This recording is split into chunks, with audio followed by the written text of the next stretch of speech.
Hi, this is BK Black Krishna from manforwars.com, where I'm promoting polite patriotism to help nice, polite ladies and gents, Canadian and otherwise, look, walk, talk, and feel great. 98% of people straight can be great at it. Others, LGBT, whatever, can also be great at it within those nice, polite parameters.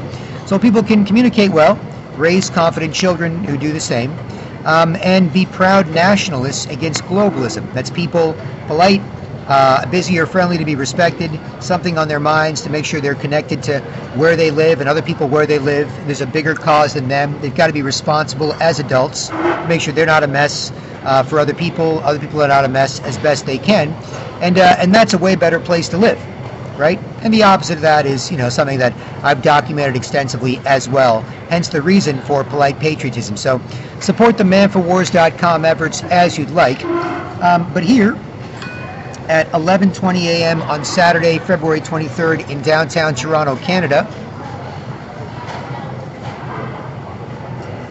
This video is called, Will Parents Support People Saving Their Kids? Will parents support people saving their kids, right? And when it comes to that, I understand parents are busy out there. It's a very taxing job, when it comes to being busy.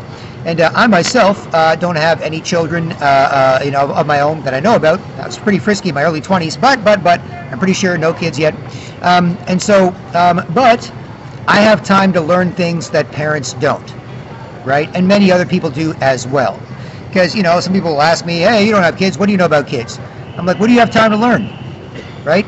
You may know more than I do. You're with them all the time, you're whatever.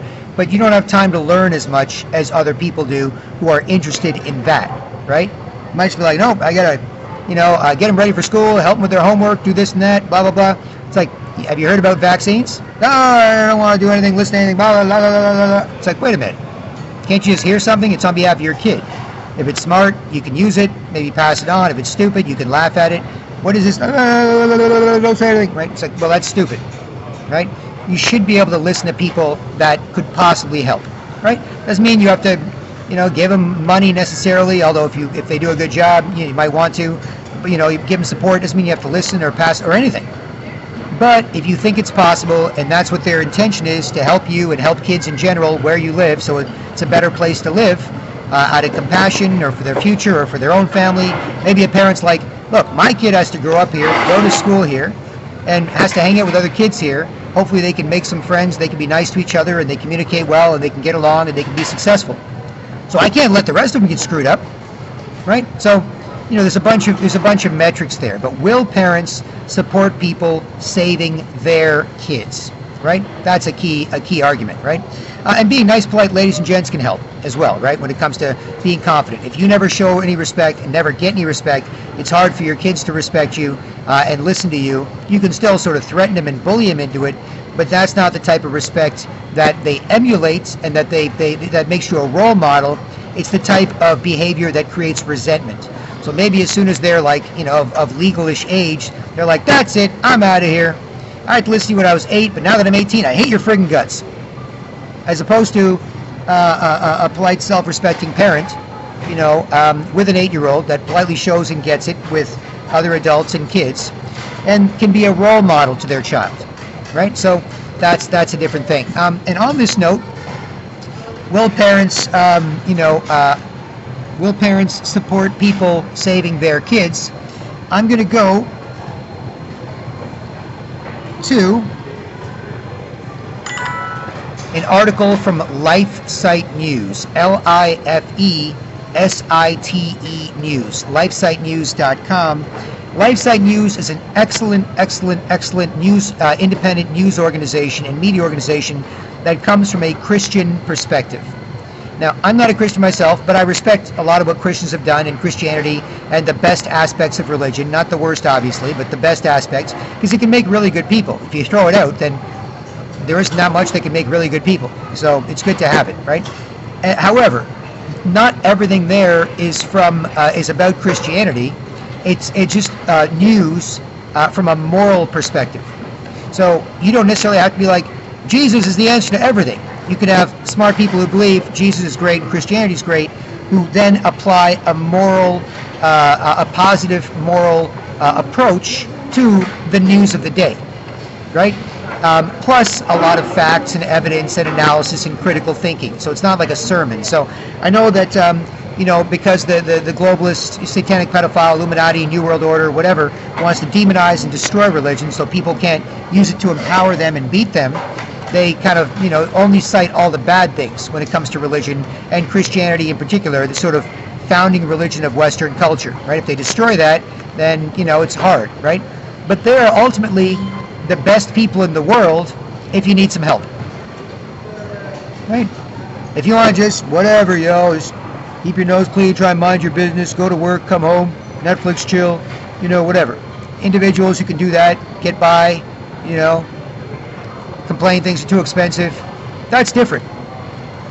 But if you're homeless, if you're gender confused, if you're, got out of jail, if you're really depressed, if you're whatever, you can't just bother any of those people to help you. They won't help you, right? They barely help themselves, right? Just think of yourself, whatever. Can't tell you what to do. Nobody, whatever. So it's good to have Christians around and churches around and people with those types of values around, raising children to be really nice people, right? Because otherwise, the other types of people that make absent that, they probably won't help you. Right? They probably, maybe a little bit, but typically we're not raised to do that, whereas Christians are. So broadly speaking, I want to defend Christianity and Christians and it being, a valid, approach and a valid way of living like it's been for a couple of thousand years, right? It can often make better people and better cultures. All this civilization here was built by hard-working Christians, right? You get rid of it and you have some issues. You don't have to be, but you don't have to be anything. You can just have respect for certain institutions or individuals regardless of whether or not you subscribe, right? So not my thing, but I respect that. Not my thing, but I respect that they do a lot of good things for people, right?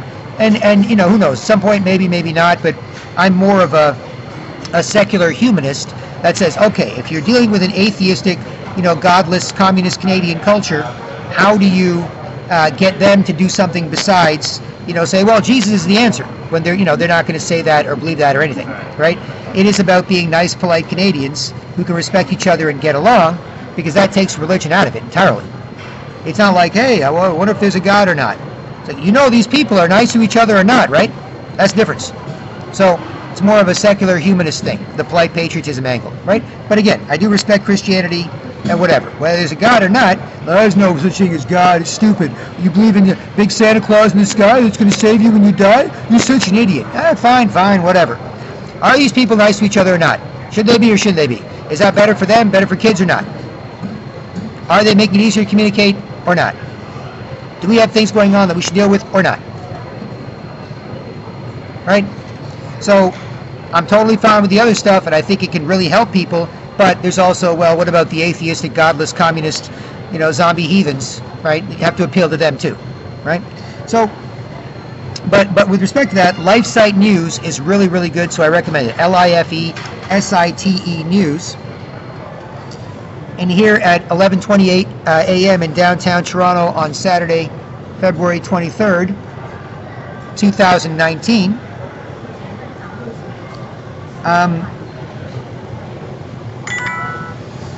we'll take a look at an article from LifeSite News that is about people trying to save your kids.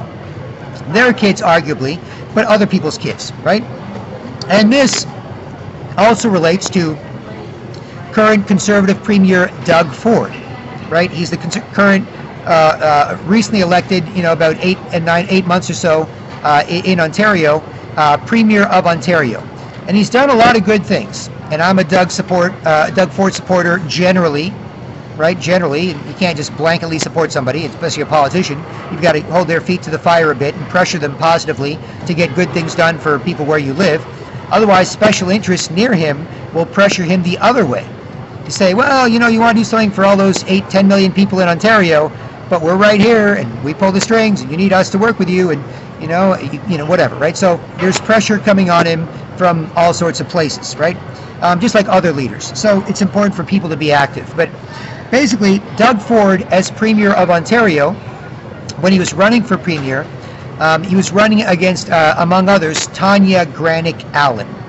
And Tanya Granick-Allen is a feisty brunette in Ontario, and she is the leader of a group called PAFE, P-A-F-E. PAFE.ca is their website. And at PAFE.ca, she believes in parents as first educators, and she tries to fight against the sexualization of children, right? Teaching younger and younger children more and more about sex at younger and younger ages. She fights against that. And she tries to help other parents fight against that and get our government to not make that normal in our schools.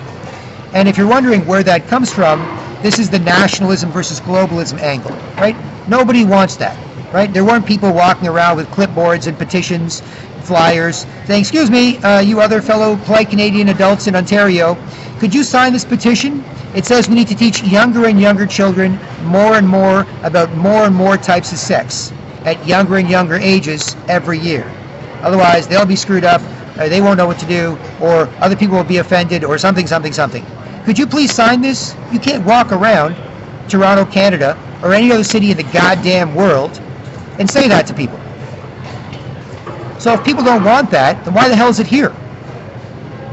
That is globalism. Super rich people, New World Order, Satanic Pedophile Illuminati, whatever you want to call them, in control of international institutions, the UN, World Bank, International Criminal Court, international trade deals, binding countries together in this giant agreement, benefiting super rich people and corporations and screwing everybody there. Those people are trying to weaken and control people in countries and fold those individual 200 countries into a one world global governance structure. And to do that, it'd be great if they jacked adults and jacked our kids. So those are the people behind it.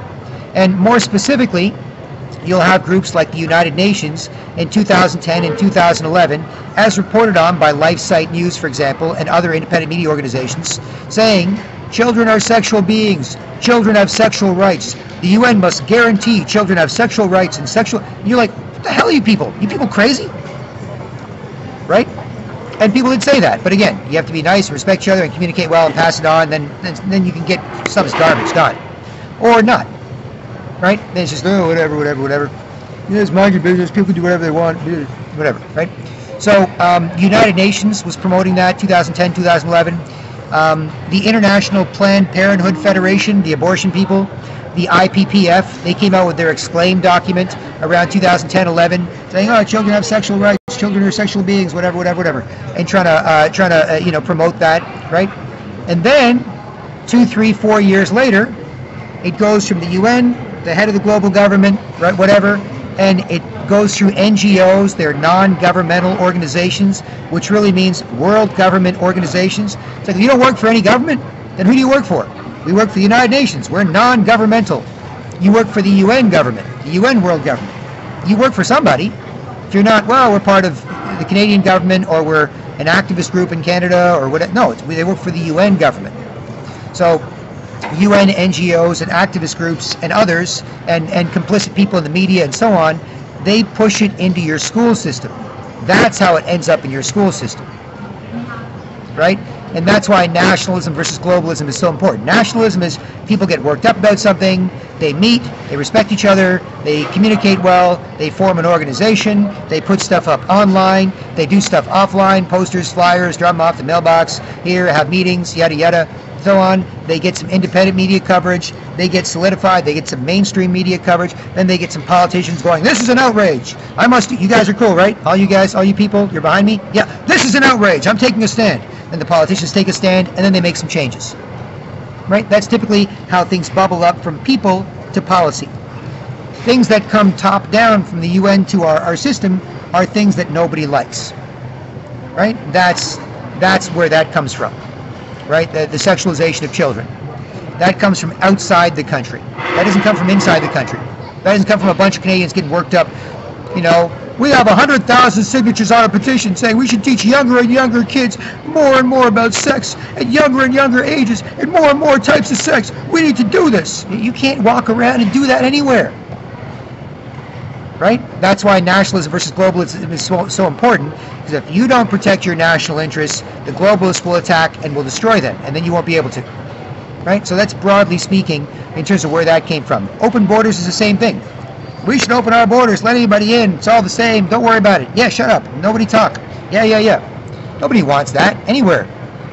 Nobody wants that anywhere in the world, right? But where that, again, the UN. The UN comes up with documents and treaties and agreements, and certain countries, Canada is one of the worst. We're supposed to be the world leader in signing on to the UN Global Compact for Migration, and one of the reasons is Canada is supposed to be the world's first post-national state. No more national identity. So what do? They destroy polite Canadians. Destroy them. And then what else is a Canadian? See? That's where you get the hollowed out zombies walking around. Hollowed out zombie. What do we do here? We're hollowed out zombies. No national identity. No character. There's nothing a Canadian does. Canadians are all bothered and messed up. There's nothing they do. Oh, they bother and mess each other up. Right? That's how you hollow out in zombies. Right? It's like if you take Japanese people and say, Japanese people, nice, polite, bow, conservative. That's what we do. We respect each other. Not to make a too big a fuss. Even if I have a giant nuclear spill, still don't want to make a too big a fuss. Just to try and become and to clean up a spill. Right? But if they take a Japanese people and they say, no more of that shit, then it's like, oh, messed up Japanese people, don't know what to do. Same thing. Right? So that's why they destroy polite Canadians. Right? Because then it's like, whatever. Place is all garbage, people are garbage, place is garbage. Just take it over. Take all the rocks and trees that you want, water, everything, and who cares? Right? People aren't nice enough to talk, so they can't talk about that, and so that's that. Right? So that's the nationalism versus globalism destruction of countries, and that's why polite patriotism is so important. And how it relates to this is, will parents support people saving their kids, as it relates to this idea. And when it comes to Doug Ford, the Conservative Premier of Ontario, when he was running, Tanya Granick-Allen at pafe.ca made a big stink about the new pedo-sex ed, as I call it, the child sex ed, that sort of new school curriculum, right? She made a big stink saying, we need to get rid of this. And then the other candidates, Christine, Ford, Christine, what's-her-face, and then Doug Ford, I'm getting it confused, but they were like, because they saw how popular it was, Tanya Granick-Allen's public fight against the child sex ed, they came on board too. They were like, we're going to scrap the curriculum. And Doug Ford, in his Doug Ford way, big barrel of a guy, big conservative premier, people are always worried, oh, Doug, you got a temper. You got a temper. You're a big, scary guy. You know how soft as baby poo Canadians are? Canadians are soft as baby poo. How are you going to make sure you don't scare people? You don't make them uncomfortable. So Doug Ford goes, well, I'm going to raise my voice just a little bit, and I'm going to speak very slow, and I'm going to say the people of Ontario deserve a government that works for them. The people of Ontario deserve accountability, and that's what we are going to provide at Queen's Park. People were like, oh, hey, Doug, that's better. As soft as baby poo, you big bear of a man. I thought you were going to scare the shit out of me. But forget it. You got my vote. Good man. Right? So that's what Doug Ford did, and he also pledged, him and his team pledged to eliminate the pedo-sex ed curriculum as part of his winning campaign, thanks to the efforts and push especially of Tanya Granick-Allen at pafe.ca. Because she made a huge stink out of it. It was her key platform, and she's got 80,000 families in Ontario plus supporting her and her organization, right? And why do I call it pedo-sex ed, pedophile sex ed? Because, a couple of things. One is the FBI, the Federal Bureau of Investigation in the U.S., and other law enforcement agencies study how pedophiles work. Right? They study how pedophiles work to try and stop pedophiles, capture pedophiles, stop pedophilia, and so on. And the way pedophiles work is pedophiles, they don't just suddenly grab a kid, have sex with a kid. Some might, but often they groom children by giving them little bits and pieces of sexual information a bit at a time until those kids they're still uncomfortable with it, but they're more comfortable with it. Right? So you might be like, hey kid, here's a little bit of that. Have you seen a grown man's penis? Oh, it's got a lot of hair on it, more than yours, ha ha ha. And then leave the kid with that. The kid's like, well, that's kind of weird, but I'm just a little kid. I guess they're an adult. I'm supposed to listen. And they keep giving the little kid more and more information. And then when they have sex with the kid goes, well, I guess that's what that was about. Right? Because otherwise they don't really know. They don't understand. Right? So that's how pedophiles groom children. And so when it comes to sex ed in the school curriculum, it's also how pedophiles are grooming children. Right? The teacher acts in the place of a pedophile. They're an authority figure. They're in front of the class, and they're saying, you have to listen to this. You have homework to do. You need to get all this right, right? And it's more and more gross stuff, more and more whatever stuff, more and more. It's way beyond what younger and younger children should be learning. But that's what our pedo sex ed curriculum is, right? And it was also, the Ontario sex ed curriculum was written by the former Deputy Education Minister, Benjamin Levin. Shortly after he wrote the sex ed curriculum for the province of Ontario here in Canada, the province in which Toronto was in, shortly after he finished writing the sex ed curriculum as the Deputy Education Minister, he was convicted of child pornography. Right? Practically pedophilia. Right? Convicted of child pornography. That's the former Deputy Education Minister. Benjamin Levin, Ben Levin. It made the papers, CBC, Toronto Sun, Star, he was there, right? And before he was convicted, they were like, Ben Levin, he was the guy. He wasn't the only guy, but he directed the writing, of a team of a few people for the new sex ed curriculum. Then a few months later, he's convicted.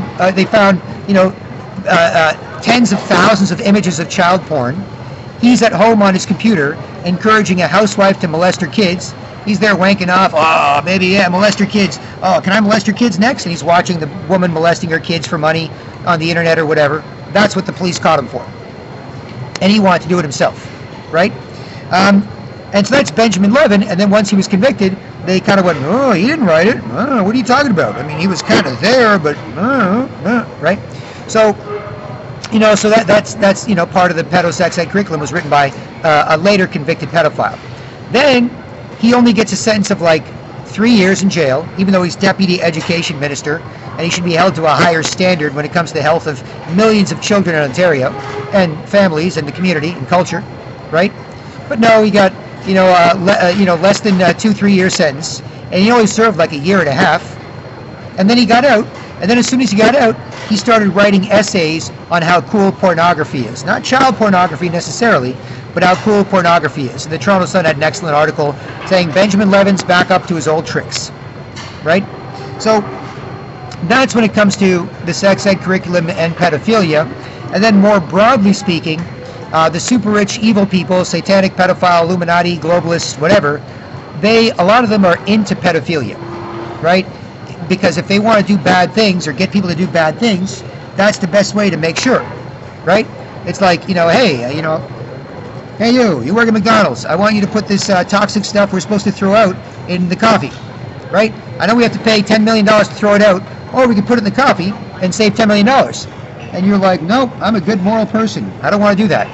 Okay, we'll make you a pedophile. Then we can do anything, right? So the globalists, super rich people, use pedophilia as their human resources tool. Like HR departments at companies, the globalists use pedophilia as their main human resources HR tool.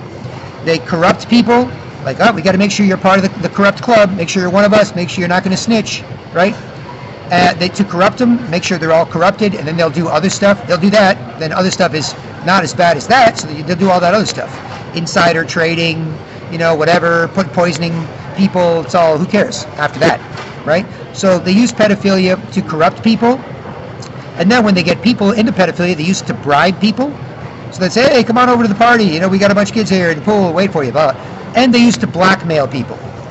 Because once they get you in that compromising situation, and they take some pictures of you or video or whatever, and they have it, then they say, okay, do what we tell you, or we'll put this out there, and everybody, it's getting worse as people are weakened and messed up or whatever, but everybody still hates pedophilia.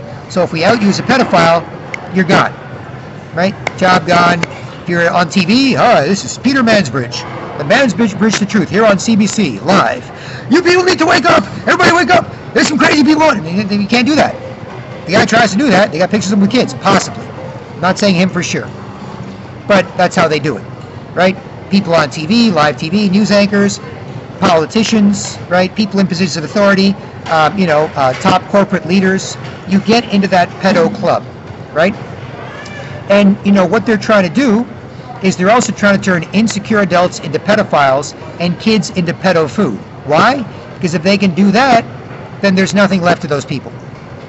They're just a mess, right? Like, what can they do, right? No self-respect, no respect for other people, no values. Children are supposed to bring out the best in people, right? You're supposed to be, hey, I'm an adult. That's it. I'm going to be a role model. Got to be on my best behavior around kids and be a good example for them, right? This is the exact opposite. So from a practical conquering a culture position, that's why they do that, right? That's why they do that, to sort of conquer the culture. And you can see, for example, in Toronto, there's a pedophile hunter, used to be active, a couple of years ago, was active for like 2-3 years, Justin Payne, Justinpayne. And he's caught over 300 pedophiles, mostly in the Toronto area, mostly like right here in Toronto. And people love him. He's on the internet, he's on YouTube, people support him, people give him money, people comment on his videos or whatever, right? There's an amazing Vice documentary. His own videos are pretty good, I haven't seen them all, but they're pretty good. But Vice is a major media company, and they did an amazing 1 hour and 15-minute documentary on him that last I saw had like 4 or 5 million views, because it gives you his life story and what he's up to in about an hour 15 minutes, beautifully edited, chopped, a bit about him, a bit about what's going on. So I strongly recommend, if you Google Vice, V-I-C-E, and Justin Payne, Justinpayne, you'll be able to find this amazing documentary on a heroic Toronto pedophile hunter. So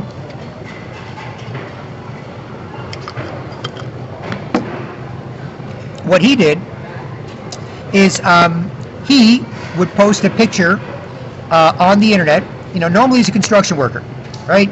He's normally a construction worker or whatever, right? He had some issues. I think he was molested a bit by somebody at like 13, 14. So he's got, some issue with adults doing that to younger people or kids, right? And, he's got some issues there, right? But, so what he does is he posts a picture on the internet, right, that he's allowed to use. Not some kid now, but some adult, they use that adult's kid picture. He gets permission to use it. He posts that picture online, right? He waits till, people looking for kids to have sex with get in touch with him. He waits till they make the conversation sexual, right? And he doesn't do it. He's just posing as a little kid, a little 11-year-old, 12-year-old boy or girl, whatever.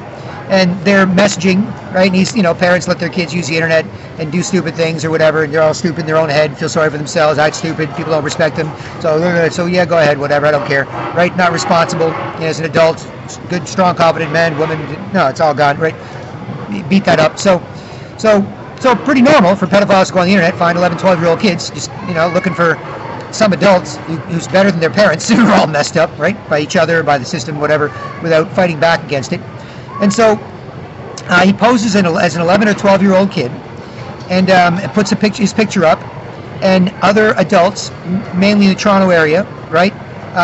They get in touch with him, and they make the conversation sexual, and they type back and forth. And then they might have a phone call, and he always pretends he's a little kid. He doesn't know how to work his phone's camera, or his camera's broken, and uses his little kid voice. I don't know. Hey, Billy, you ever seen a grown-up's penis? No, that's kind of weird. I don't know. Oh, yeah. No, I know what you're saying.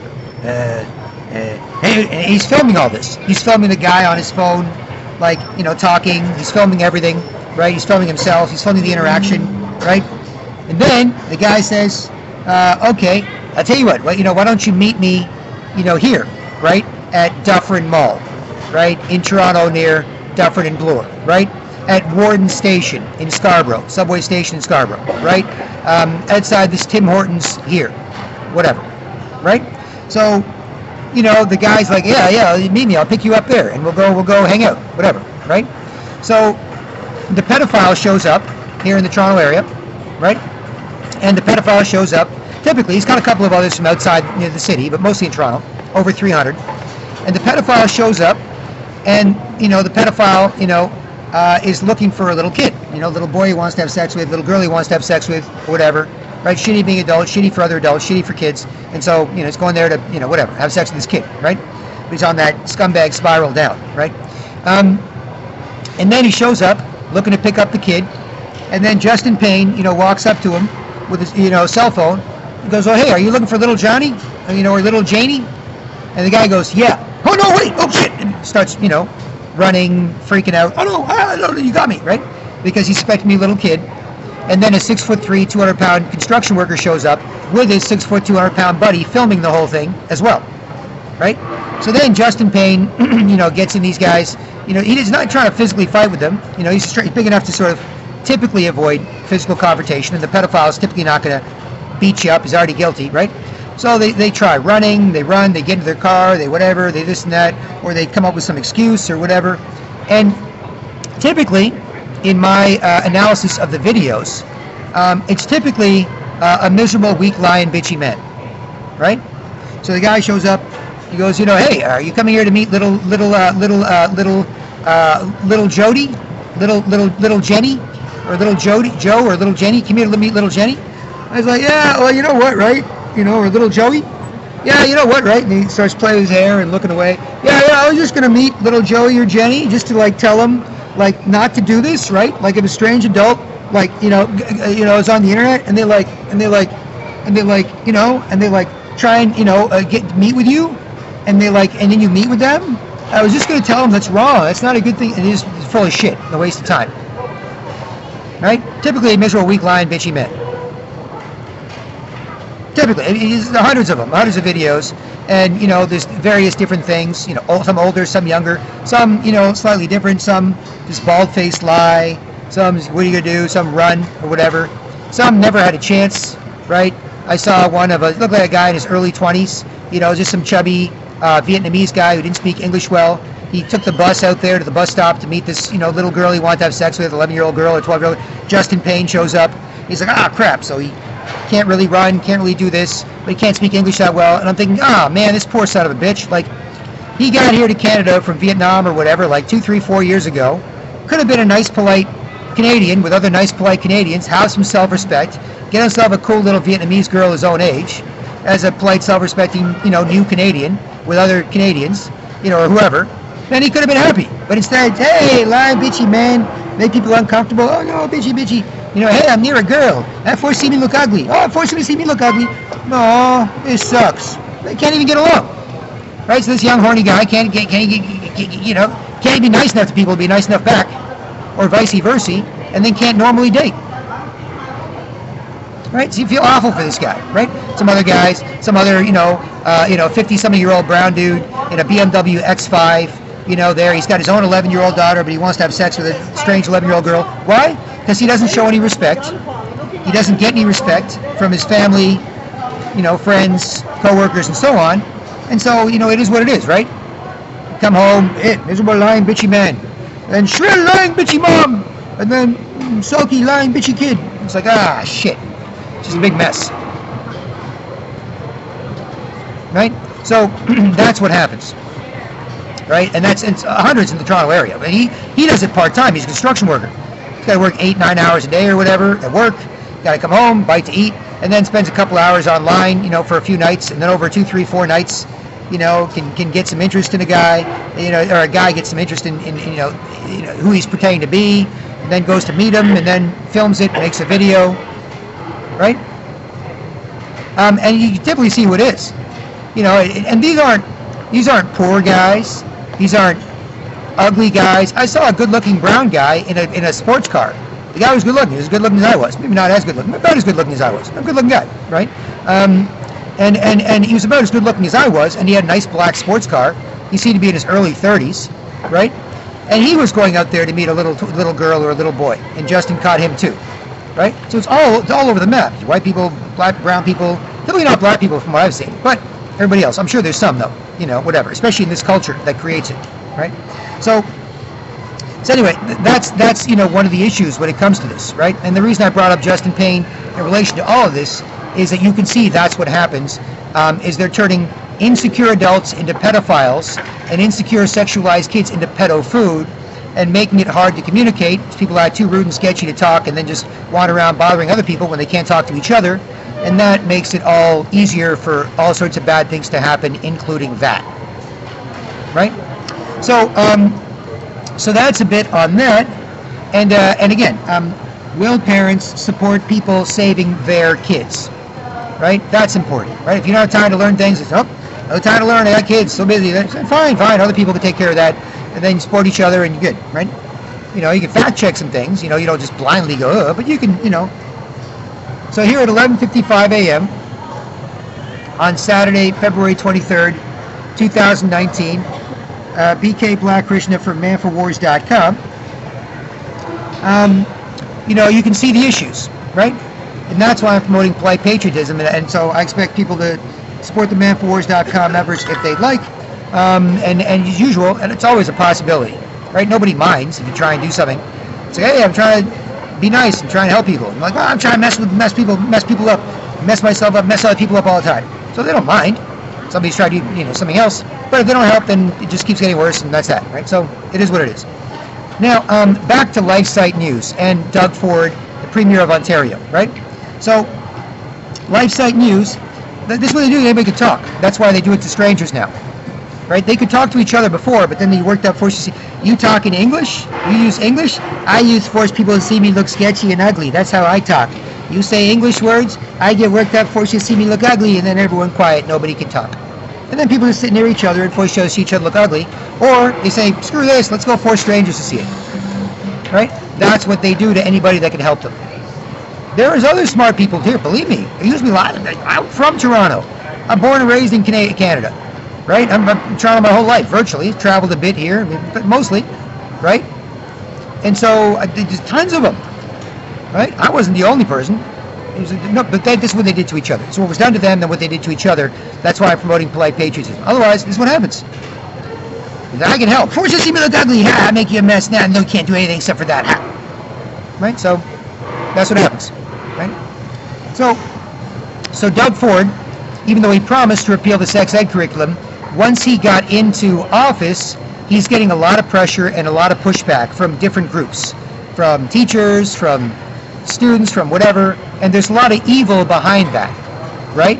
Like, literally, high school kids are protesting against Doug Ford and the scrapping of the sex ed curriculum so that the system can sexualize elementary school kids. Now that's just downright evil, right? You got 14, 15, 16, 17-year-old, 18-year-old, you know, Ontario high school kids. We need to teach little kids more and more about more and more kinds of sex at younger and younger ages. Yeah, you know, see those people over there? They like sticking bananas in their bum. If little kids don't know they like sticking bananas in their bum, then those people will be mad. We need to teach little kids about that. Like, it's insane. It's completely insane. Right? And if you're good at being an adult, good at being an adult for other adults and other kids, then you wouldn't want that, and you wouldn't let it happen. If you're bad at being adult, bad at being an adult for other adults and other kids, then you being a mess is the most important thing, so that trumps everything. Right? If you're good at being an adult, 98% of people straight, great at it, right? Other 2%, you know, LGBT, whatever, you know, 1.5, 1.8%, you know, gay, lesbian, and 0.001% or whatever, you know, trans or whatever, right? If you're any good at it, because other people are good at it, then you're fine, right? You're like, no, I'm good, you know? It's like, you know, I'm a God-fearing Christian man, you know, I got a wife and 5 kids. I wake up every morning, pray to the Lord, and try and live the way Jesus would want. And if you're a transgender hooker on Jarvis, who's making good money and has a good life, you're like, fine. Don't bother me, I won't bother you. Who cares? But if you're like, no, messed up, you're a scum, you're the reason I feel bad. It's like, no, I'm not. Why do you have to feel bad and mess up other people and think that's going to make you any happier? Right? But that's what they make normal. Right? And that's, you know, the opposite of polite Canadians. I used to go to pride parades and whatnot. It was nice polite Canadians. Yeah, they're a little more freaky there, but they're not trying to bother you. You know, things you might like, might not like, but as long as no one's trying to bother you, it's just, you're just there. It's just part of the scene. No one's like, you need to put up with me, I'm a mess, right? This is all recent, the last, 3, 4, 5, 6, 7, years, especially the last few. It's accelerating fast, right? So my point in saying all that is there is a lot of pressure on Doug Ford to not scrap the sex ed curriculum, despite the fact that he promised to, right? And unless people pressure him to get rid of it, then the teachers union at the top corrupt, more than likely. Other special interest groups corrupt, more than likely. Activist groups are like, we're messed up, miserable. It's your fault. You have to change everything. We need to change everything. It's like, no, you're messed up, miserable people. You can't decide how we should all live. Let's make sure there's some nice, polite, happy people that are cool, and they can show you how to be. Then if you want to do something different, who cares? Right? It's the same. Just, no mess. Unless you all change and you all respect the fact that I'm a complete mess, then we're not going to be happy. It's like bullshit. You want to be happy then, right? So, like, for example, if a messed up person here, just messes up everybody near them, that's not going to make them any happier, right? I'm a mess, and everyone near me must put up with a mess, act like a mess. You better respect the fact that I'm just a mess. It's like, all right, fine. Ugh, gross. Yeah, sure. I'm a mess too. It's no problems. And then they're like, ugh.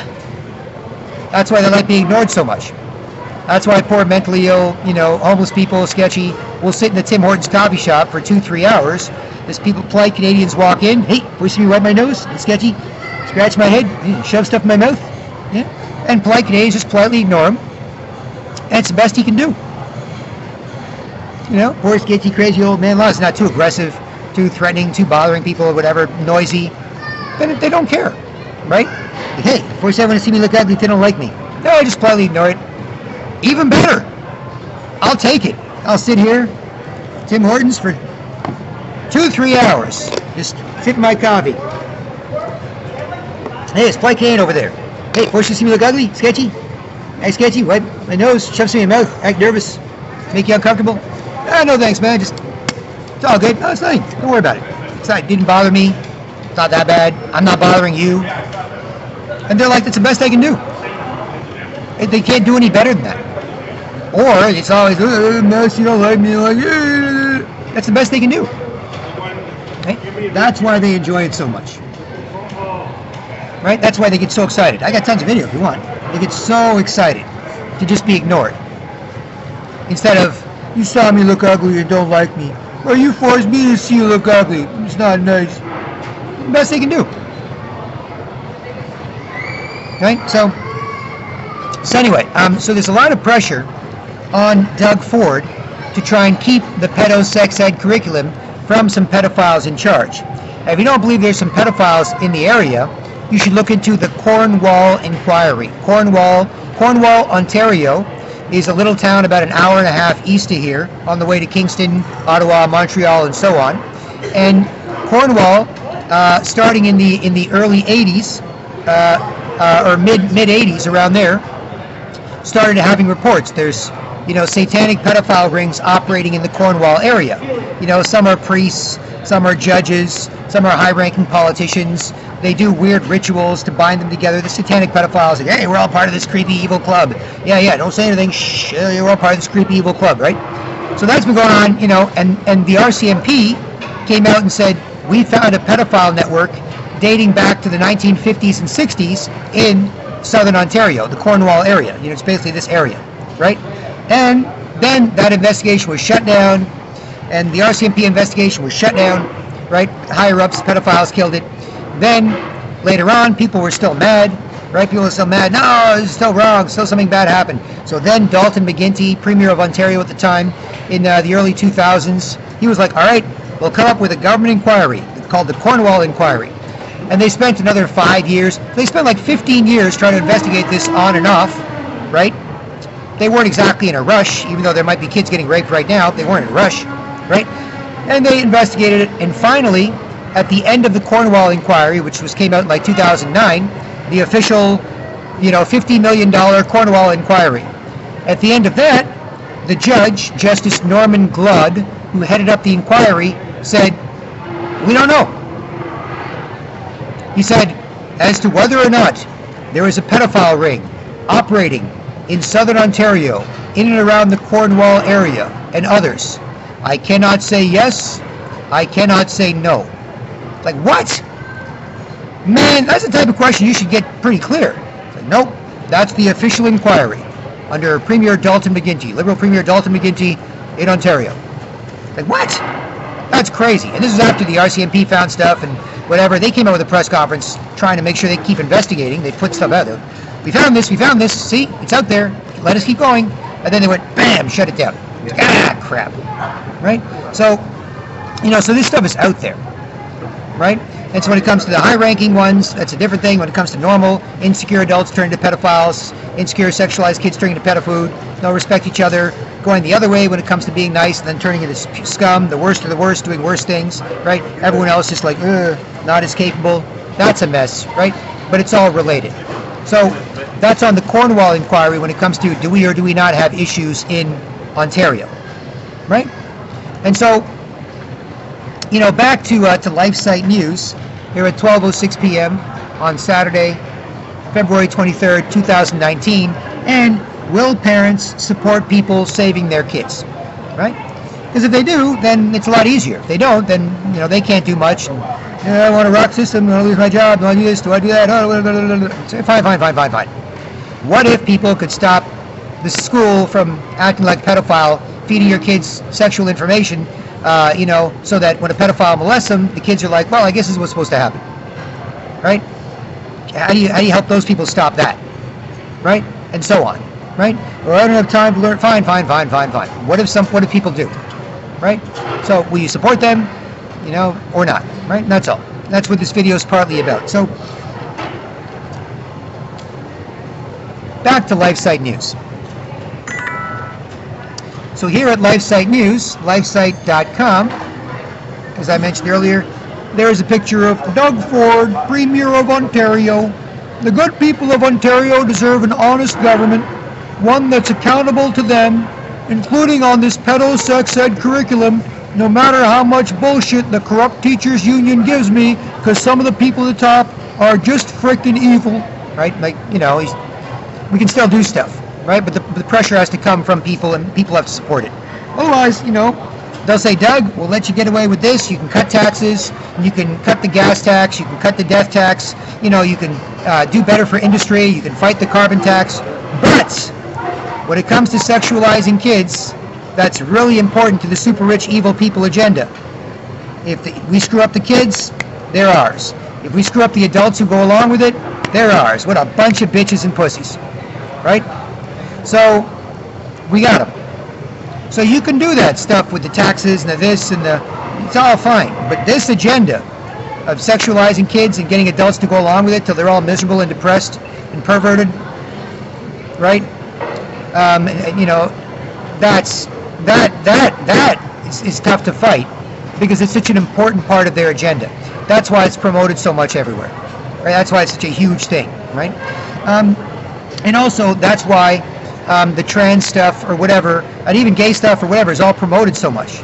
It's not because, well, most people are nice, polite Canadians. And if some people are nice, polite Canadians with different interests, then who gives a shit? It's like, no, you need to be messed up. You need to be messed up. You need to be messed up. Right? That's why they promote that so much, right? You know, if you're a straight white man, can't say shit. Hey, straight white man, what do you think of immigration? Don't talk to me. What do you think of our open borders? What do you think of this? What do you think of, you know, letting too many people, not enough jobs, we all make less money, you know, nothing, don't say nothing, no, don't, I'm a straight white man, can't do anything, you know, okay man, what do you think about sexualizing kids, the pedo said, no, don't say nothing, don't want to upset anybody, somebody gay might get mad, somebody trans might get mad, some girl might get mad, don't say nothing, don't, people can do what they want, parents, let people, what? And that's what they do. Right, and then everybody else has to go along with that, you know. So, so that's the danger, you know, of the sort of system we're in, you know, messing up people. So, and yet, if polite, patriotic Canadians can politely show and get respect, or just keep their own, make sure they're not a mess for other people, have some responsibility as an adult, for God's sakes, right? And teach kids to, and so on, and make it normal, then all this stuff becomes easier. Because if you don't act like you're messing with people, then people assume what you say isn't messing with people, right? So for example, I mean, it used to be you could just politely ignore people acting sketchy, and they would get embarrassed and stop a few years ago. But when that's all they can do, they just get super aggressive about it, right? So, you know, I've got my, this is for outside, manforwars.com, feel bad for people, so I'll hold it out that way. Or I could just use a newspaper, whatever, right? But if somebody's, you know, running up to me like a zombie and spazzing out and forcing me to see them look ugly, and then they, you know, get off and be ignored and run away, at least they can read that while they're doing it, and then they can possibly check it out, and maybe it'll help, right? But inside, you know, flip it upside down to make sure not advertising, not paying, you know, hundreds of dollars a square foot or whatever it is. And so, you know, upside down, this, that, boom. And I do that, and I ignore this person acting rude and sketchy, that person acting rude and sketchy, this person, this person, this person. These people are so aggressive, it's all they do. And then I get to another person, and they see that I don't want to bother people, and I don't want to be bothered by people, and then they're so happy to be nice. Right? They're like, really? So for real? You're not going to suddenly force me to see you look ugly, sketchy, make you put up with, oh, shit, and we can relax, talk, oh, fuck, shit. No, not into it at all. So you're not going to do it, right? You're got Tupelo, sunglasses, just trying to make sure you're not a mess, because if I'm a mess for other people, like I'm a big, strong guy. Like I'm a Canadian man. I'm a big, strong Canadian man. I played soccer here, I drank milk, I ate some meat, right? I'm 5 feet, 10 inches tall, 165 pounds. I'm average height, average weight, average build. And if I get all screwed up, I can screw up everybody. You know? I'm not saying I can kick every guy's ass, but I can at least make them feel like shit. Make them uncomfortable. And girls and kids, I'm not saying I'll harm them, but I can at least make them feel like shit. Right? If I'm all screwed up. You know, or not. Right? So, you know, politely ignore this, politely ignore that, politely ignore this, politely ignore that, and then get to this person. If people are still working up, spazzing out, of course you see them look ugly nearby, like this, like that, and then you're dealing with somebody and you're looking at them and respecting them. You're not trying to get worked up, forcing them to see you look ugly and make you both uncomfortable, and they decide they don't want to do that. They start, and you got to look away and go, oh, here we go. No, it's nothing. Don't worry about it. We'll just finish what we have to do, and I'll get out of here. And it's nothing. It's fine. Because then you can't do anything else. Right? You can't be normal, nice to each other. After that, it's over. Right? But in some cases, it's not. So like this, whatever. And then they're super nice. People are super duper nice. People are just, you know, people can be with what's left inside, the bits of human being left inside them. People can sometimes still be super nice. Guys can be super cool, or business-like, friendly, professional, or friendly, joke around, have fun. Girls, be cool, business-like, professional, or friendly, or flirty. People are super nice, right? As long as you don't do that. As soon as you're like, hey, push you, put my nose, ha, got you. And you're like, shit, it's over. I don't care what I'm doing. I don't care what you're doing. You don't feel like respecting me. I don't feel like respecting you. It's over. Right? Even in groups of friends. You know, at a party. I'll be at a house party, and there'll be like, 8 people around a big table there. And suddenly somebody will start, yeah, you know what I mean, eh? First you look sketchy, ugly, you know what I mean? It's like, shit, here we go, right? So then, because I know what's going to happen. Within 5 minutes, it's going to be just a graveyard. It's going to be just a mess, a deathly quiet mess, right? People just bothering each other, and then not respecting each other, and then just going, well, you people are all garbage anyway, just looking for other people nearby to bother, right? So I leave the table of 8 people, and I walk away to another part of the house party, and I see a buddy I know, and we start talking one-on-one. This is 2 guys. Not worked up. Yeah, first you look ugly. It's more important. Yeah, I don't care what you do. Say. Then we'll get sick of each other. We'll just look for other people near us. See us look ugly. No, we don't do that. Right? So me and my buddy at the house party were talking, and we're talking like we're not trying to make anybody uncomfortable, and we're really into respect each other and what each other's saying. And so we're getting along great. And the table I left is over there, this, the other thing. And then somebody else comes over who sees us and like, holy shit, what are those 2 adult male Canadian humans talking to each other like they respect each other? That's awesome. So this other guy comes over and he's talking, and the 3 of us are talking, and we're just 3 grown-ass Canadian men talking without forcing you to see it look ugly, sketchy, and it's great, right? Now, because of the culture we're in, a little bit here and there comes up. right? But they're not trying. They're trying their best to kind of not do it, right? But it just happens sometimes. Then you kind of look away and ignore it, and it's like, yeah, okay. And they don't really feel like making you put up with it, right? Everything's going so well, but just because of the sketchy culture, sometimes it happens to pop up a little bit, right? Just a little bit here and there. It's okay. That's nothing. You just ignore it. You look away and stop. It's all good, right? But then, one, two of us talking, then somebody else sees us. What? You guys can respect and talk to each other? Holy shit! He comes over, joins us, has a great time, right? But then, what does the table of 8 people, now, 6, 7 people do? Right? They are over there, and they kind of notice us a little bit further away, and they get a little loud and annoying, and they try and see who can annoy each other and annoy anybody else who's nice and acting like a human, not bitchy, sketchy zombie, but they try and just bother anybody, acting like a human until you're a zombie too, right? So the table of 7, 8, 6, 7 people there, they see look ugly. Yeah, I know. I force him to look ugly. Yeah, I know. I force him to look ugly. Yeah, I know. I force him to look ugly. Yeah. Then they all get quiet. Because I know it's going to happen. It's going to be dead soon, right? So within 5, 10 minutes, they all get quiet, and then they start coming over, and they start screwing up our conversation, right? So we were all getting along great, right? It's me and this dude know each other. We're cool. Nobody's messing with each other. It's fashionable too. He's like, yeah, whatever. That's just some stuff people are into, but don't like it. Yeah, fine. So we're cool. Another guy sees us. He's like, hey, I want to be cool with some cool guys at this party. Have a good conversation. Friggin' A. 3 of us are talking, and then that circle of rude, sketchy people started off by 1 or 2 people acting sketchy. Yep, it's time. Kind of screw everything up, right? That circle breaks up, and then some of those people come over. They see us talking. Hey, how's it going? Force you to look ugly. You guys seem all like you're nice to each other and talking and stuff. And so I want to force you to look ugly. And then shit. So our conversation is destroyed, broken up, right? So then I got to go again.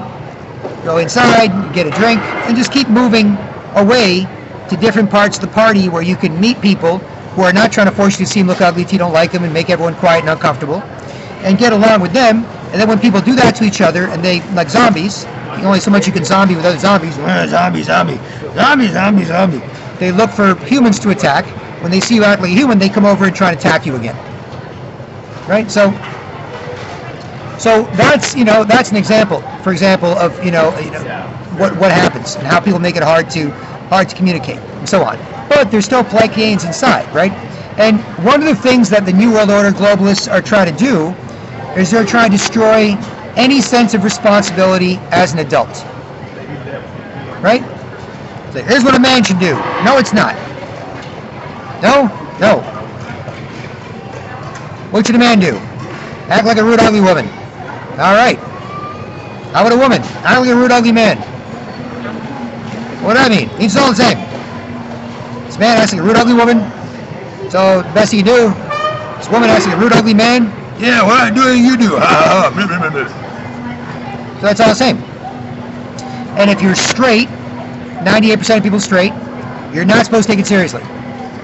Men is what we do. Don't lie, look a man in the eye. Firm handshake. Polite and brief. Stay busy or friendly, be respected. Get out of the way, on your way. Good stuff. Women, same. Polite, busy or friendly, be respected, but also gracefully distracted. Confident masculine strength. Meets confirms the same. Straight up, cool guys. You gotta be straight, you gotta be straight up. Don't get on some sheepish sideways shit. Make us nervous. Girls, relax. What do you want to do? Good stuff. We're all happy. Whew, thanks. And kids, pay attention. Right? It's like, nope. All that's gone. Straight, nope, don't take it seriously. If you have a kid, put that little kid in a little gray paper bag. Not blue for boys, not pink for girls, although we can't even say blues for boys, pinks for girls anymore. You know how it is. Ooh, that's all confusing, right? So put them in a little gray paper bag when they're a baby, and then let them choose what they want to make them happy. Like, what? That's insane.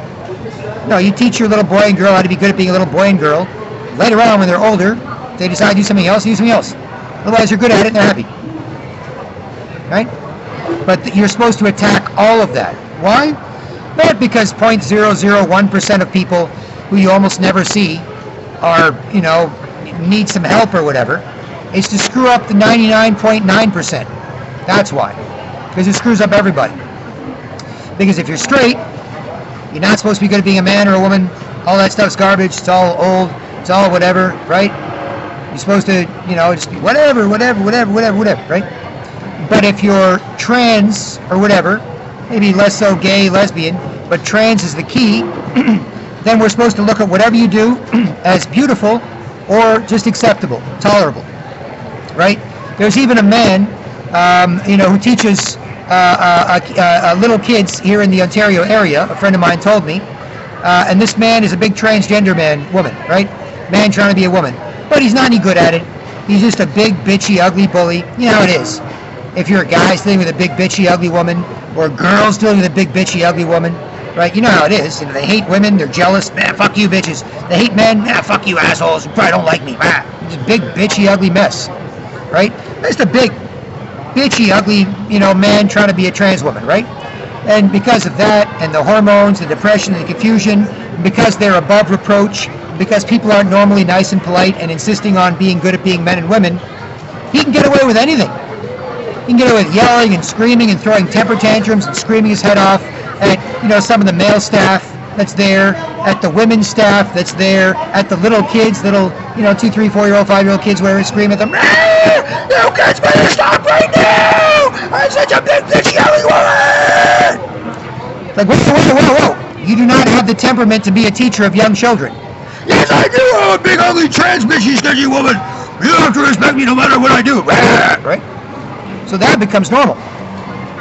So my buddy's telling me this goddamn horror story, and I'm asking him, what are the other people doing? What are the people doing? The principal, the teacher, the vice president? It's like, well, they're a protected class, right? They're protected. They can sort of do whatever they want.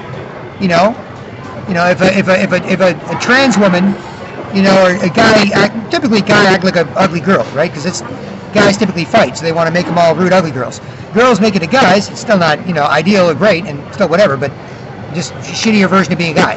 So it's not that, who cares, right? But, if a trans woman just walks up here and takes a big poop on the ground, right? And security comes over, hey, you can't do that. He's, I'm trans. What are they going to say? You're right. Okay. You know what? You're trans. I'm trans, and I had an episode, and I'm such a mess, and I was feeling depressed, so I lifted up my skirt, and I pooped in the middle of the mall. Okay, you big, bitchy, sketchy, ugly mess of a man, woman, whatever you're doing. Yeah, no, I understand. You've got problems, and everyone has to deal with them. Got it. Okay, no, just keep going. You can go to the bathroom and clean up, just use whatever one you want, whatever, and we'll just have this cleaned up. Right? Now, a normal adult does that, bang, goes to jail. So that's why they're promoting that so much, right? Whereas, if 98% of people were great at being straight, nice, polite, gay, ladies, gentlemen, manners, standards, normally respected each other, communicated well, raised confident children, who could do that? Then other people, lesbian, gay, bi, trans, or whatever, could fit into that paradigm, right? You might be here, you might be there, you might be like, oh, that guy's trying to act like a woman. And I was like, well, he's not bad at it. Yeah, fine. He's good. He's not horrible at it. It's not my thing, per se. But as long as he's not bad at it, bothering people or bothered or bothering people, who cares? Or that girl's trying to be a man. She's not all up in my face. Guys on there, get in your face, tough with it. But she's not bad at it. She's cool. She's lifting some heavy crap at a construction site. She's a bit mannish. Got short hair. She's pretty good at it. So who cares? Instead, we're all supposed to be bad at it. That's the trick. Right? That's the trick. Instead of saying, we're good at it, and if you want to be part of this world-famous, nice, polite Canadian culture, or wherever you live in the world, then you should be good at it too. The trick is saying, nope, we're bad at it, and you have to be bad at it, and you have to put up with people bad at it. And then, I've been here, I've been in Toronto, I can't recall seeing a trans person in real life in months. Now, I've got my own issues when it comes to people worked up, bothering people, whatever. And so I ignore that, and then people are nice, you're still nice. You're not like all messed up, can't be nice people anymore, whatever, right? So it is what it is, cool. But just generally speaking, and I've got a bunch of video, so I can look at the video later if I want, right? And I see. I haven't seen a trans person in years. I'm not saying they don't exist, but I'm saying, it's just not a normal concern. Like, we need to change everything. For who? Who? If there's one here, I could talk to them. If they were nice, we could talk to each other, and I could explain, and they'd probably be like, great, fine, look, I've got my own issues. It's a little hard being this, but if you could make it easier for everyone to be nice, and me to be nice, I'll take it. Right? And that's why you can't do that with different minority groups, right? You can't say, all the Indians want this place to be like India. It must be dusty. You must have beggars and goats on the street, driving in rickshaws. This it. Turn this place into third world India. Like no, they don't want to live there. That's why they're here. They're old. They have kids. They could go retire there. They're nope. I like it here. Nice, polite Canadians. Nice Western standards of living. Nope. And there's actual Indians around, so you can talk to them, like people of East Indian background, right? Or black people. All the black people want this, man. Black people need this. You know? It should be like Wakanda or whatever. There are black people here. You can talk to them. They're like, no, screw that. Look, man, I just want to show and get a little respect, make some money, have some fun, you know, be in a nice place with nice people. That's it. But when it comes to the sort of invisible trans population, the media, the system, the establishment, or certain activist groups that are paid to be, you know, miserable bitches bitching about everything and getting more money and power or whatever, they can say, on behalf of these people you never see or talk to, you all have to do this. Like, what? So that's the trick. Right? That's the trick. Right? There might be like 8 different bathrooms here for 6 people you never see. Men, women, and quadrisexual, and bisexual, and tricycle sexual, and transsexual, but they're different than the transgenderal, and we got 6 brand new bathrooms. For who? If you're any good at being a man and woman, then you don't complain. Right? If a man's really good at being a woman, then the women don't complain about him being in the women's room, as long as they're not a jerk. If a woman's really good at being a man, then who cares? If you're really bad at it, or if you're just a pervert, you know, hey, I'm a pedophile pervert. I put on a wig. I can't wait to have sex with little girls in the little girls' change room. Yeah. No, but I'm a girl. I swear. See my wig? Yeah. It's like, dude, you're wearing, you know, you're wearing a construction uniform with a bunch of mud on it. Well, I'm a girl. I'm as hot as a Victoria's Secret model. Yeah. Dude, you're not even trying. No, I am, I swear. You know? And that's also how they get guys to hate each other. Right? Because some, you know, it's just like an ugly old woman. A bitchy, ugly old woman. Right? If a bitchy, ugly old woman, right? Just a miserable, bitchy, ugly old woman. Right? Bitchy, ugly old woman. You can't be happy near me. You can't relax near me. You're useless. Honey, what's the problem? You can't do or say shit. Can't help me at all. Useless. Miserable. Man, can't believe I'm stuck with you. Put up with me. Right? So let's just say this bitchy, sketchy, ugly old woman rips her husband's balls off. Useless piece of shit near her. Does that make her happy? No. She's miserable. With this miserable piece of shit that puts up with her being a piece of shit. Right? And that's what they do to each other, and that's what, you know, the other women do to each other, and then, you know, guys do that to each other, they do that, the girls and kids have to put up with them, right? Because if you're a rude, ugly woman, right, instead of being, you know, a rude, ugly woman, man, you know, who's jealous, just make everyone a rude, ugly woman, man. Right? Otherwise you're jealous. Right? Like, I hate women, I'm jealous of them because I'm a rude, ugly one. And I hate men because they won't look at me because I'm a rude, ugly one. That's it. Everyone's a rude, ugly one. And that's the brainwashing. You see? That's why you'll see so many men over the next few years, you know, go, look, as part of the great globalist bitch out, where we're all supposed to bitch out, right? Just worldwide, supposed to bitch out. Hey, I have something serious to say. Bitch, rude, sketchy, bitch. Ah, never mind. Hey, I'd like to make a point. Bitch, rude, sketchy, bitch. You know, if Mel Gibson from Braveheart showed up right now on a horse, all painted up in the colors of Scotland, men, they may take our lives, but they'll never take our freedom. You know, a bunch of guys, hey, bitch, first you see me look ugly. Oh, I'm so sorry. I'm running over there. Here's my ass as an apology. Put whatever you want in there, please. Yeah, thank you. Put your giant sword in there. Yeah, the miserable bitch got you. Hey, yeah, please put whatever you want in my ass, thanks. That's what would happen. Right? You know, or if Brad Pitt from the movie Fight Club, you know, gets a bunch of guys together. Men, the Great Depression is our lives. We need to feel a sense of purpose. We need to get together privately, away from girls where we have to be extra nice, think, talk, and fight, do stuff for where we live. What'll happen? Worked up. First you see me look ugly. Yeah, bitch, put up with me. Make it uncomfortable. Yeah, okay, I'm so sorry. Here's my ass. Put whatever you want in there, please. Yeah, you guys, you drinking beer over there. Just put whatever you want in there, thanks. Right? And then they make all the guys act like that, the girls, the kids. That's the brainwashing. You see?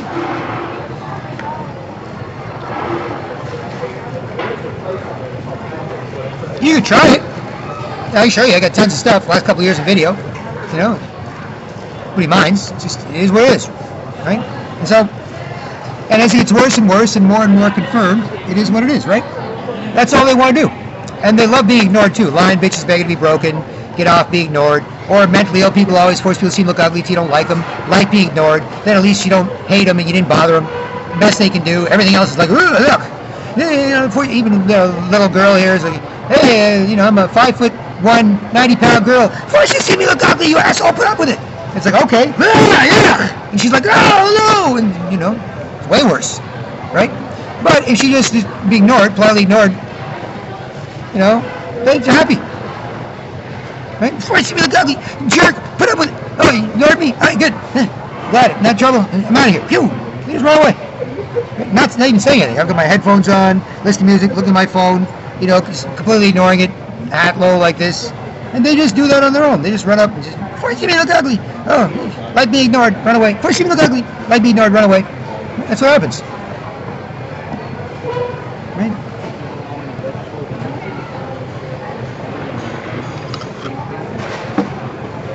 So, back to the central point. Will parents support people saving their kids?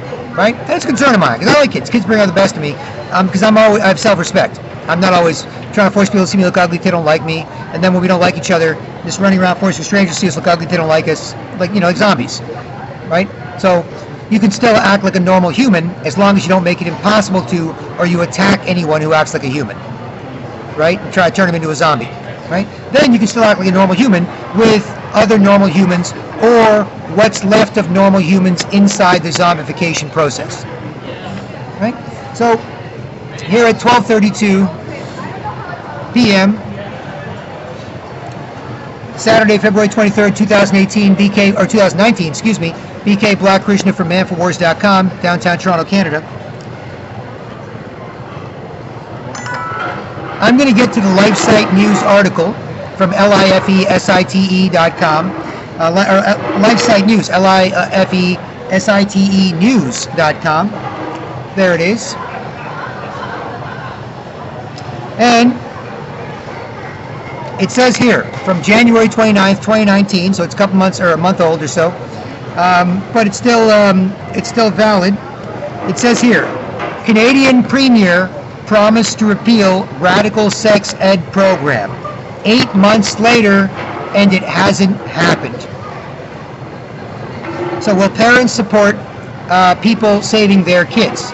Because the media is not going to cover this. The media knows. One of the most important things is to screw everybody up, to make sure they can't communicate, and we can take their kids and screw them up. Right? So, carbon tax, not good, stupid, but not, you know, going to make or break your brain or balls. Right? These things are not going to, yes, we should, you know, more fiscal responsibility, reducing the balancing the budget, reducing the deficit, all that stuff is good. But if you don't stop, you know, turning people into sexually harassing zombies who make each other miserable, then you can't, what else can you do? Right?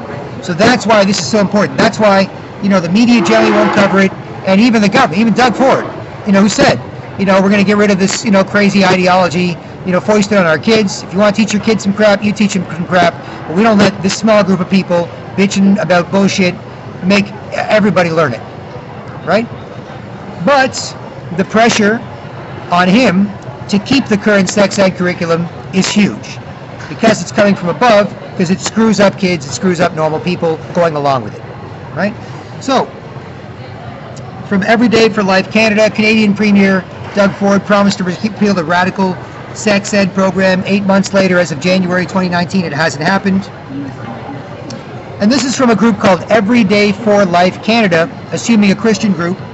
Open letter to Doug Ford and the Conservative government from January 29th, 2019. Now, what you'll notice is that when people like something, when people like what you say, they get worked up and force you to see them look ugly until you can't talk. Right? So that's why they just run around, force people to see them look ugly. Is because they like what you say. Oh yeah, force you to look ugly. Yeah, I totally like it. Yeah, no, totally. It's totally. Yeah, of course. You talk with English. You use English words. I talk, force people to see me look sketchy. That's how I talk. And then I make sure nobody talk. Yeah. Right? So that's the issue.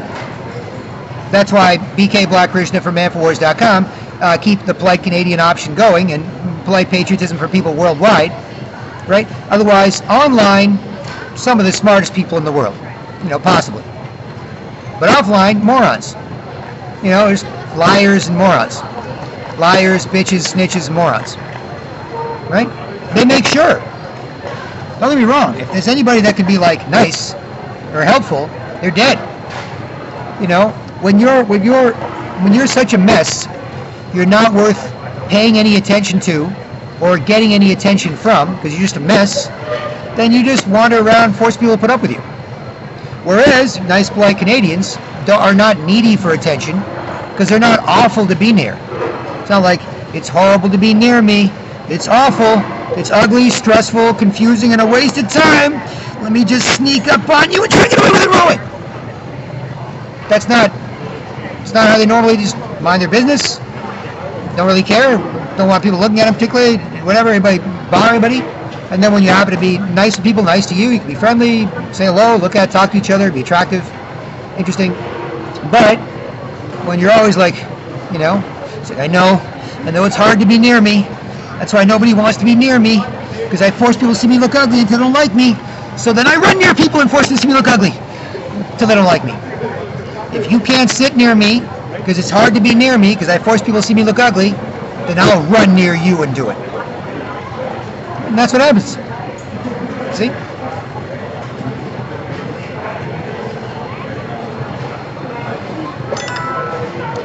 So, and they like being ignored. Like I said, my whole life, rude, sketchy Canadians have liked being ignored by polite Canadians. Because it's the best they can do. You don't see them look ugly. They don't feel bad. You don't feel bad. You don't bother them.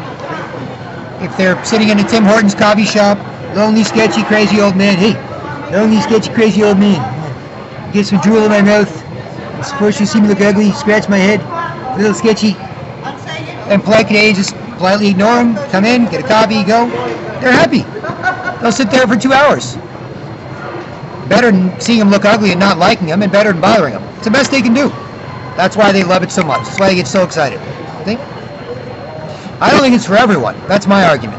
But if it happens, it happens. Right? If you happen to see somebody here and there, you don't, unless they're too aggressive or too threatening or whatever, then you have to obviously, But if otherwise, it's nothing. It's okay. Just that's all they can do, right? The only option is to be not that bad, right? It's not that horrible to be near me, is it? No, it's nothing. Politely ignore, forgot about it. Oh, thanks. Ugh, it's always so awful being near me. People quiet and uncomfortable. Don't like it. Don't trust me. I'm paranoid. No, it's nothing. Politely ignore, forgot about it. Oh, thank God. I can just sit here and enjoy my coffee. Before you see me look ugly, make us uncomfortable. Oh, polite Canadians ignore it. It's all good. Just chill out. Enjoy. Oh, thank God. To be there the whole day. Hey, before anyone see me look ugly, Tim Hortons. Anybody come in tours? Before you see me look ugly? No, plug in, ignore it. It's happy. The best they can do. Right? Didn't look at it, don't dislike it, didn't bother it, don't argue with it. It's happy. What else can it do? Right? So, again, I don't think it's for everybody. So, here at 12:39 p.m., Saturday, February 23rd, 2019. Let's get back to LifeSite News and this Everyday for Life Canada open letter to Doug Ford, current Conservative Premier of Ontario, from January 29, 2019, to see what they say about the radical pedo sex ed curriculum. All right?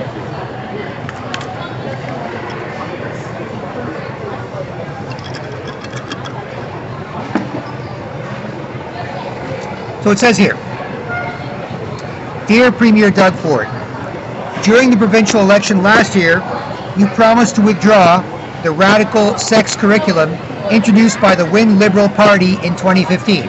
I went over how, many issues with that a little while ago in this vlog. Nearly 8 months after your majority election, you have not managed to do so.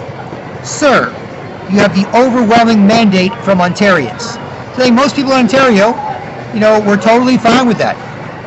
They're like, yeah, if a couple of parents want to be like, hey little boy, here's, hey little 6-year-old boy, here's how grown-up gay adults like to have bum sex. To me, that's child abuse. But in this culture, if a few parents want to do that to their kids, just so you know, and you're not offended by it, it's like, no, they're going to start fooling with each other, or pedos will start messing with them. They'll be like, what? I'm all confused, but I guess this is what I'm supposed to do, right? It's bullshit. But if a handful of parents want to do that to their kids, people who do bad things to their kids sometimes, it is what it is. But the whole school system shouldn't. Right? That's the difference. So, it says here, Premier Ford, you also promised to have, quote, a public consultation, unquote, about the issue, and that you have managed to accomplish. It wasn't promoted much by the media, it wasn't publicized, it wasn't whatever. It's a huge part of their agenda to screw everybody up, right? Ontario parents were not receptive to an explicit sex curriculum developed in part by Benjamin Levin, who was convicted of child predation on 3 counts, right? Child porn, child pedophilia, whatever. The other serious problem with the curriculum is that it contains the unscientific idea of gender theory as if it were a fact. It's true, gender theory is not a fact. It's not scientifically backed and based, right? Gender theory is about feelings, right? This is how I feel. I was born this way. Lady Gaga said, you're born this way. I was born gay. I was born trans. But when I was a sperm cell, before I met the egg cell in my mom, I was born. But I can also change whatever I want. You can change your gender. As a man, feel like being a woman. You can feel like being a woman. Woman feel like being a man. Feel like being a dog or a cat. You can do whatever. But I was born this way. I have to do this. It's in my DNA. But no, if I feel like it, I change my mind. Do whatever I want. It's all good. I just feel like wearing a dress today and being Marilyn Monroe. Tomorrow I feel like being Clint Eastwood. Oh yeah, it's crazy. Crazy. It's not scientifically backed, right? It's just how messed up people feel and can make you put up with them. That's all it is. Right? That's gender theory. And there's lots more evidence for that. For example, one of the main founders of gender theory was an experiment where they took 2 twins, right? 2 twin boys, right? One twin boy, they were both getting circumcised, and during the circumcision, chopping off the foreskin from the kid's penis, they chopped off a lot of the penis, right? And his little babies. So then the doctors went, since we chopped off that much of his penis, why don't we just turn him into a girl and we'll do an experiment. We'll see what happens if it's nature or nurture. If we take these 2 little twin baby boys, we raise one as a boy and one as a girl, and then we'll know for sure if it's all the environment as opposed to what you're born supposed to do and what you'd be comfortable with, right? And what happened with those guys? Well, by the age of like 15, 16, they're both having problems. These twin boys are both having problems. The boy, like a boy, was all messed up. The boy, being raised as a girl was all messed up. and he eventually figured out he was supposed to be a boy, and he'd been lied to his whole life, and they both killed themselves. And that research is some of the founding architecture for modern gender theory. Right? These two twin boys were all screwed up, and then they killed themselves. You know, the guy dresses a girl, raised a girl, killed himself, and then his brother, who's all messed up by all this crap going on, killed himself. They killed themselves. Right?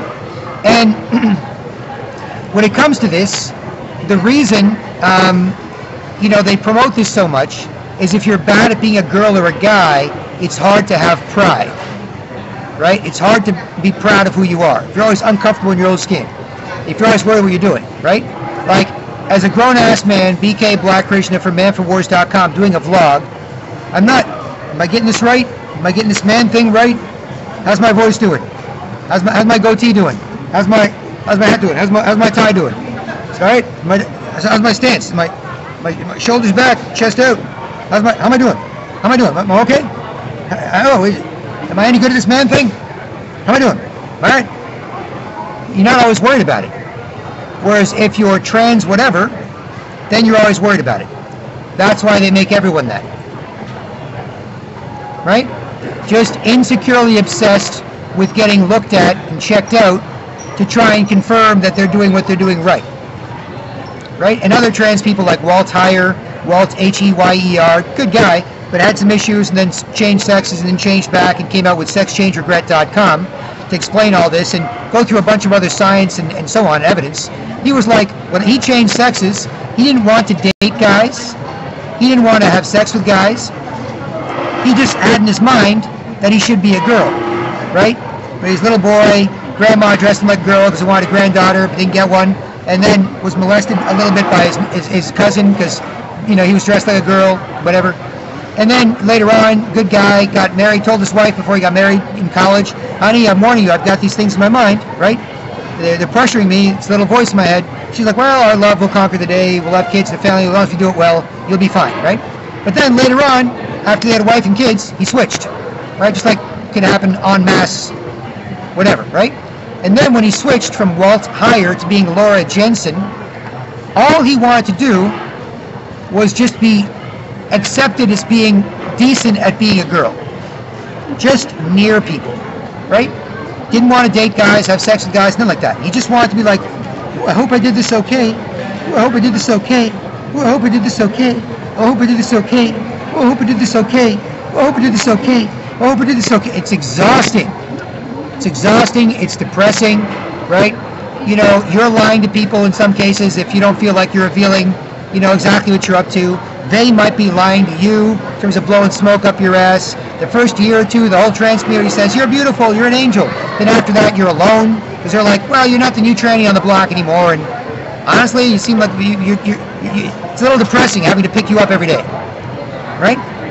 And that's why when they do studies, and this is not me saying I'm against this, a transgender organization did a study of 27,000 transgenders in the U.S. They found among a crap load of problems a 40% attempted suicide rate. And they say, compared to the normal population, that trans people, the suicide rate's 25 times as high, right? So 40%. So 4 out of 10 trans people attempted suicide, according to a study by one of their own organizations that's trying to help them put out this survey, and that's what they got back, right? And there's a bunch of other studies. This is not against them, right? Like I said, if 98% of people straight are great at it, and they make sure other people can be great at it, and then gay, lesbian, trans, whatever, can also be fit in, and you barely notice or hardly notice, and people can just be nice, then it's not a big deal, right? The problem comes when fundamentally everyone is screwed up, and everyone has to be screwed up, and they're screwed up too, right? But even so, even if everybody's, doing perfectly, right? Even if everybody's like, nice, polite, generally speaking or whatever, the constant pressure to always worry about what you're doing, is it right, is it wrong, if you can't get it right, is it okay to get it, that wrong, that constant pressure is what leads people to feel suicidal. And as you can see, the same thing is happening here in Toronto, Canada, Transwash, Toronto, and other places, right? Where it's constantly, I can get away with this. Force you to see me. Look, rude, sketchy, ugly girl. Just get it. Oh, I feel bad. I'm sure I bothered you. It's not that bad. You can put up with me some more. Feel sorry for me. I force people to see me look ugly and they don't like it. Now pay more attention to me because I feel bad. It's like, what? You just bother people and then you want them to feel sorry for you? That doesn't work. It's a moron. Right? I mean, if I just bothered people and I asked them to feel sorry for me, it wouldn't work. Right? Let's just say here at 12:50 p.m. on Saturday, February 23rd, 2019, downtown Toronto, Canada. Bunch of, nice people enjoying their day, eating lunch. Let's just say I sneak up on someone, right? I sneak up on someone having lunch, and then I pick my nose and I stick it in their food. Gotcha, stick it, and then I sit near them. I snuck up on you. I snuck up from behind you while you're eating. Pick my nose, stuck it in your food. Now I sit here. I feel bad. Feel sorry for me. I do stupid things to people and make them uncomfortable, make them feel bad. And now I want you to feel sorry for me because I always do stupid things to people and make them feel bad. They look at you like you're a moron. You idiot. The hell do you do that for? Well, shut up. Don't say anything. I pick my nose and stick it in people's soup. When people are eating a nice bowl of soup, I stick my nose and put it in there, and then I sit near them and feel sorry for myself. And I want you to feel bad for me, because I always bother people and make them feel bad for me. That's total bullshit. And yet that's what people do. They'll get some giant 6'5", 250-pound guy. He's get over it. He just runs near you, bumps into you, and he sits near you and sulks. I do stupid things to people and they don't like me. They feel sorry for me. You just probably ignore, forget about them, and they enjoy themselves, and they finish and they go. Right? So. It's better than seeing it. It's way worse. That's why they get so excited. And the next one comes over. That's why they're so happy. Right? That's why they get so excited to be ignored. If you actually see that shit, you don't like them, you don't trust them, you know what they look like, and it's like, yeah, gross. You're never comfortable near them again. It's way worse. That's why they love being ignored so much. Plus lying, bitch, begging to be broken. Rather be ignored by a polite, busy man than stuck with a miserable, lying, bitchy man. So they enjoy it. They have a great time. And so. But that's the danger. That's the danger of all this stuff. And there's many, many other aspects. Nothing for kids, of course. Kids, dangerous. It'll sterilize you, make you infertile. You'll never have kids again. You could have cancer, cardiac arrest, blood clots. Very dangerous health-wise, taking all those hormones. Most kids, according to science and studies, actual science, not just feelings. I feel bad. Put up with me. Let me do whatever I want to you. Like, that's not good way to think or base public policy on, right? But when it comes to science has found that about 90% of boys and girls, 90 plus, right, once they hit puberty, or once they finish puberty, 90+% of boys and girls who are experiencing gender confusing thoughts, gender dysphoria, they're happy with their normal body and gender, right? 90+% of kids are happy once they finish. They might have thought, little boy, I think I feel like being a girl. Little girl, I think I feel like being a boy. Teenager, I think I feel like being a girl. I think I'm switching genders. But then once they finish hitting puberty, and they're all fully grown and developed, mostly, until, from, 18, 17, 18, brain stops developing at around 25, right? But around 17, 18, they're like, hey, I had all those thoughts, and I dyed my hair and got an earring or whatever, but, honestly, I'm cool. I'm glad I didn't take hormones and chop off my balls and dick or boobies or whatever, and I'm cool. At most, I'll be gay or lesbian, but I'm glad I didn't do all that other shit. Right? That's what they find when they do studies of kids when it comes to this. Right? They find that. Right? That's science. Where they say, well, you had these thoughts and you saw some people about these thoughts, and we're going to make you wait. So now how do you feel? actor Rupert Everett, for example. He's a British actor, kind of like Hugh Grant. He's kind of like Hugh Grant, not Hugh Grant, but kind of like Hugh Grant.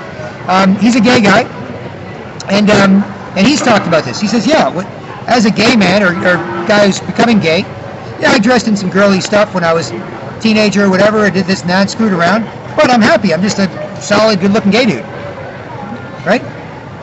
So Camille Paglia, a lesbian, feminist, into androgyny. She actually is into androgyny. She says androgyny is the destruction of culture. Once you start seeing that happening in statues, in art, in civilization, that's when it all goes to shit. Why? Because the guys, whoa, wet noodle guy, ooh, not strong, no. Now guys can't respect them, girls, kids can't respect them. Then woman, oh, bitchy bully, bitch woman, oh, yep. It all goes to shit, right? Oh, the straight people can't respect each other, anybody else can't, right? It all goes to shit. So, historically, it all goes to shit when this happens, right? Transmania or whatever. And yet she's a lesbian, and she's not against trans people or androgyny or anything. She's actually studies that in art and talks about it. But she says, en masse, when it comes to the whole culture doing that, that's when it all goes to shit, right? The odd artsy-fartsy person doing it is different, right? It's like this artsy-fartsy person doing it, that artsy-fartsy person doing it, this person doing it. Oh, that's it. And being comfortable in their own skin and make sure other people near them are comfortable. That's no big deal. That'll happen here and there. But when it's all mass, then it's gone. Then it all goes to shit, right? So that's something. And Camille Paglia is an excellent, brilliant feminist lesbian author.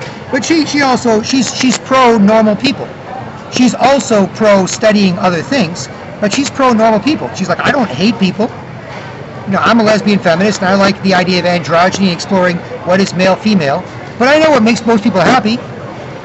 And I know that we need strong men around, otherwise we wouldn't get anything done. Right? She says, if women ran the world, we'd all live in mud huts. We might be happy in mud huts, but we wouldn't build 110-story skyscrapers. We wouldn't have girls out there 85 stories in the air with a little rope tying them to a metal beam, going, all right, got my hard hat on, little rope here, just going to settle down, have a little lunch, then get back to hammering away at this thing. Going to make a 110-story skyscraper. They wouldn't do that. Right?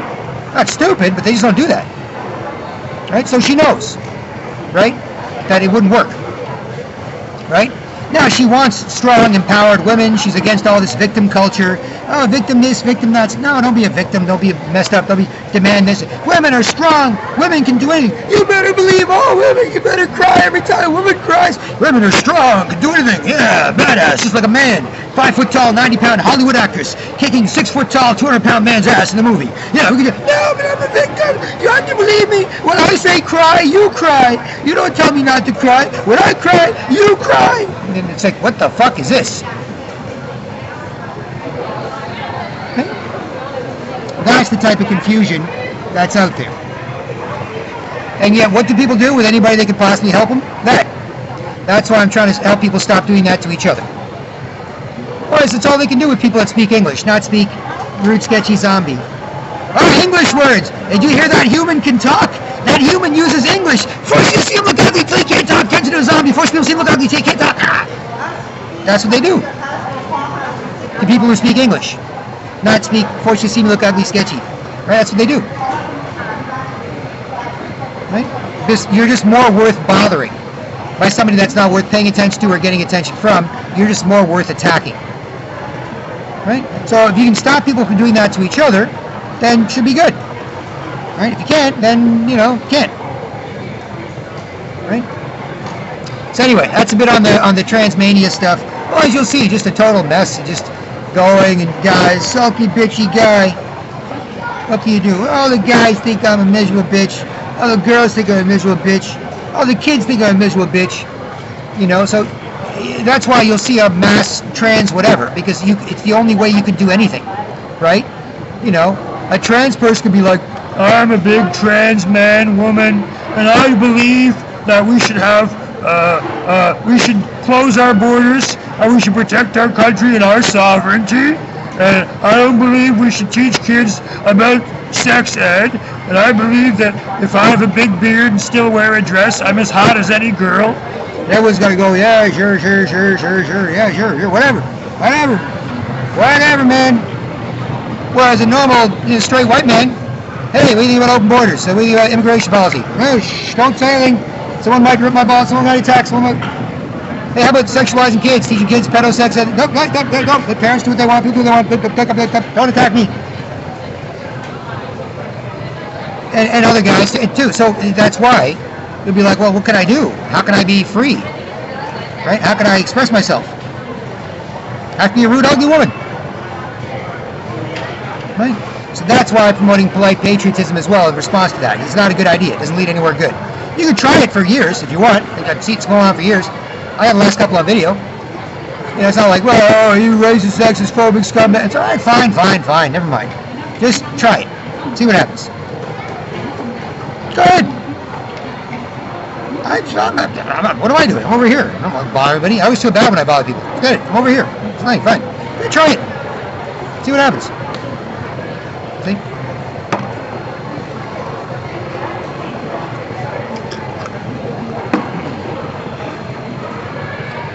So, 1 p.m. Saturday, February 23rd, 2019, BK Black Krishna from manforwars.com. Let's finish off this. Will parents support people saving their kids? Will parents support people saving their kids?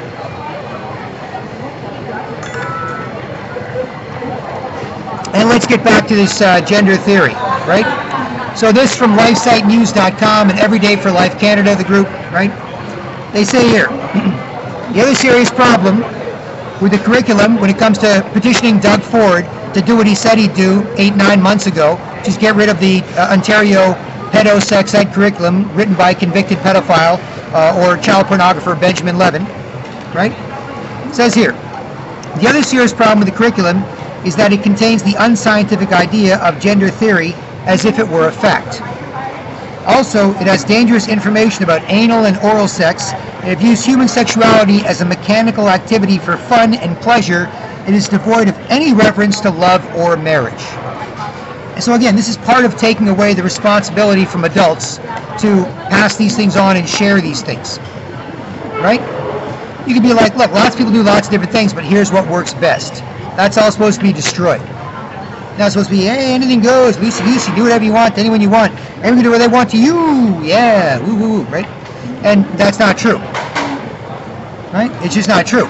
So if, people are screwed up by that, you got to help people that can help, parents got to help people that can save their kids, right? Because their kids have to go here. Their kids have to, if your kid comes home, if your little 8-year-old boy comes home, your little 8-year-old boy's all bright, shiny, big-eyed, plays soccer, does karate, in a good mood, goes to school, some other little 8-year-old boy or girl, lying, bitchy, sketchy, pretend ugly girlfriend hates you. Can I help you? You can't help me. You can't say shit. Little shit, useless piece of shit, just miserable mess near you. Like, no, I'm a confident, capable 8-year-old Canadian boy. I'm a nice family. No, you can't do shit. Put up with me. And then your little 8-year-old boy comes home, just sag of shit. What happened, little Billy? Pretend ugly girlfriend ripped my balls. Just for no reason, just for fun. Or they get up your ass. Hey, Billy, how's it going? Good dad, I'm such a bitch. Get up your ass, put up with me, sketchy, bitchy mess. Like, what the hell is this? Right?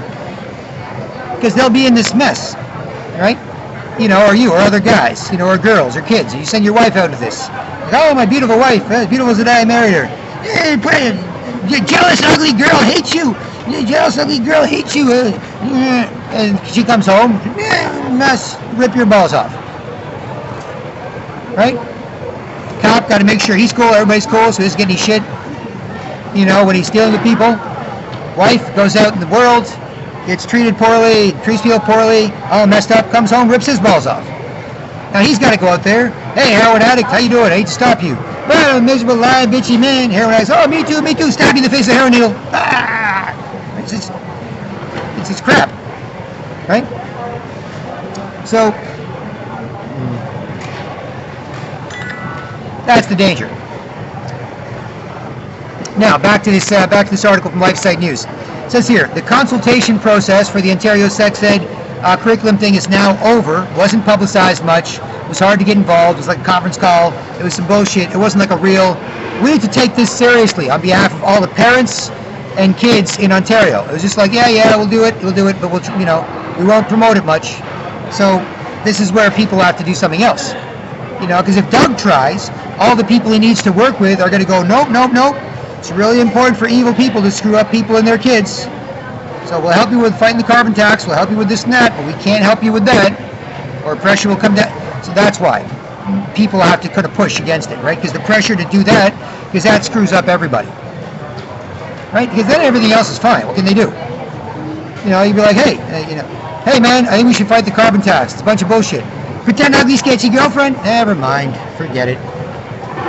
Hey, you know, it'd be great if, you know, Canadians could protect our borders, sovereignty, and culture. Push to see me look ugly, then rude, ugly, sketchy girlfriend. Never mind. Forget it. Hey, you know, I think it'd be nice if in the mall they put up some nice posters saying be nice to people, so people come to the mall and know it's a classy mall, nice place. If security has to talk to somebody, they can be like, point to the sign, I'm not being a jerk because I'm bored and you're running security. I'm doing my job, and the sign there says I have to.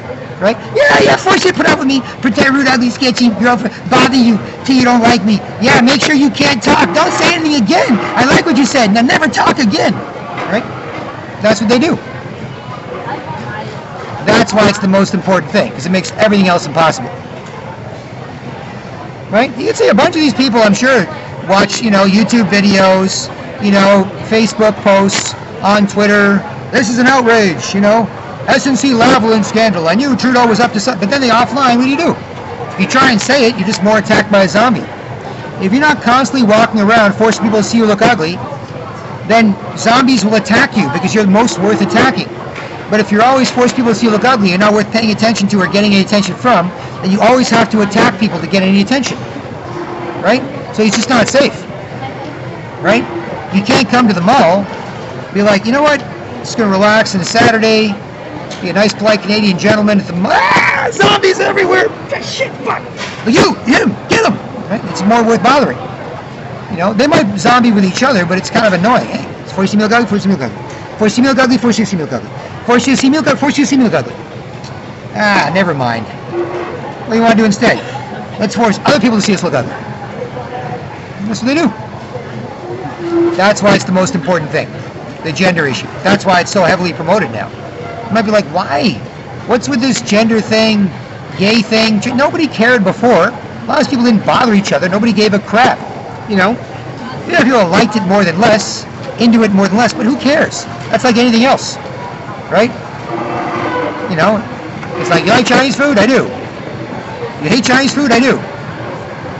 How do the Chinese feel? They're eating Chinese food. They don't give a shit. They don't give a shit if you like it or hate it. They don't care. Right? It's not a big deal. So why is it promoted so much? Right? That's why.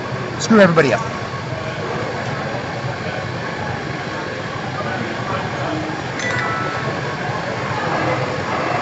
So back to the article here. LifeSite News. Right?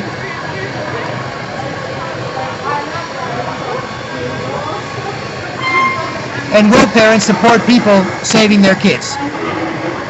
Right? Because they might not do it. Parents like, you know what? I came to a mall in Toronto, Canada, and I know I've got to walk around and force people to see me look ugly because they don't like me. Get the whole family involved. And I got to put up with people walking around forcing people to see them look ugly, sketchy. Like zombies. Just, get away with it. Hey, I just bothered you a little bit, didn't I? No, I just bothered you a little bit, didn't I? Hey, I just acted a little annoying. It made you uncomfortable, didn't I? No, I just acted a little annoying. Yep, you got to walk around and do that. That's all I got to do. Right? So I get it. But will you support other people saving your kids? Right? And helping you do it too, by extension. So it says here, the consultation process is now over. It took 77 days. So they had a 77-day consultation process, different little regional groups, phone calls, but again, not promoted much. Why? Because the bad people in charge of promoting things a lot or a little, this is the most important thing for them. Right? There's nothing more important because it screws up everything else. You know, you'd be like, hey, we should support the yellow vests and the pipelines. We shouldn't be trans pipeline phobic. We should be into trans pipelines so that we can have oil flowing across the country and have it cheap for us to buy and then sell the rest to the world. They're like, yeah, you can talk. Force you to see me look ugly. I like it. Force you to see me look ugly. Make us uncomfortable. So we're all quiet and stuff. It's like, shit. What the fuck? I'm just trying to... Fine, no, you're going to force me to see you look ugly. I have to force you to see me look ugly, or you're just not going to like me and you can run away, or you're going to get mad or whatever. Fine. Forget it. That's why. It's not important. Well, look what you do. If you talk English, that's what happens to you.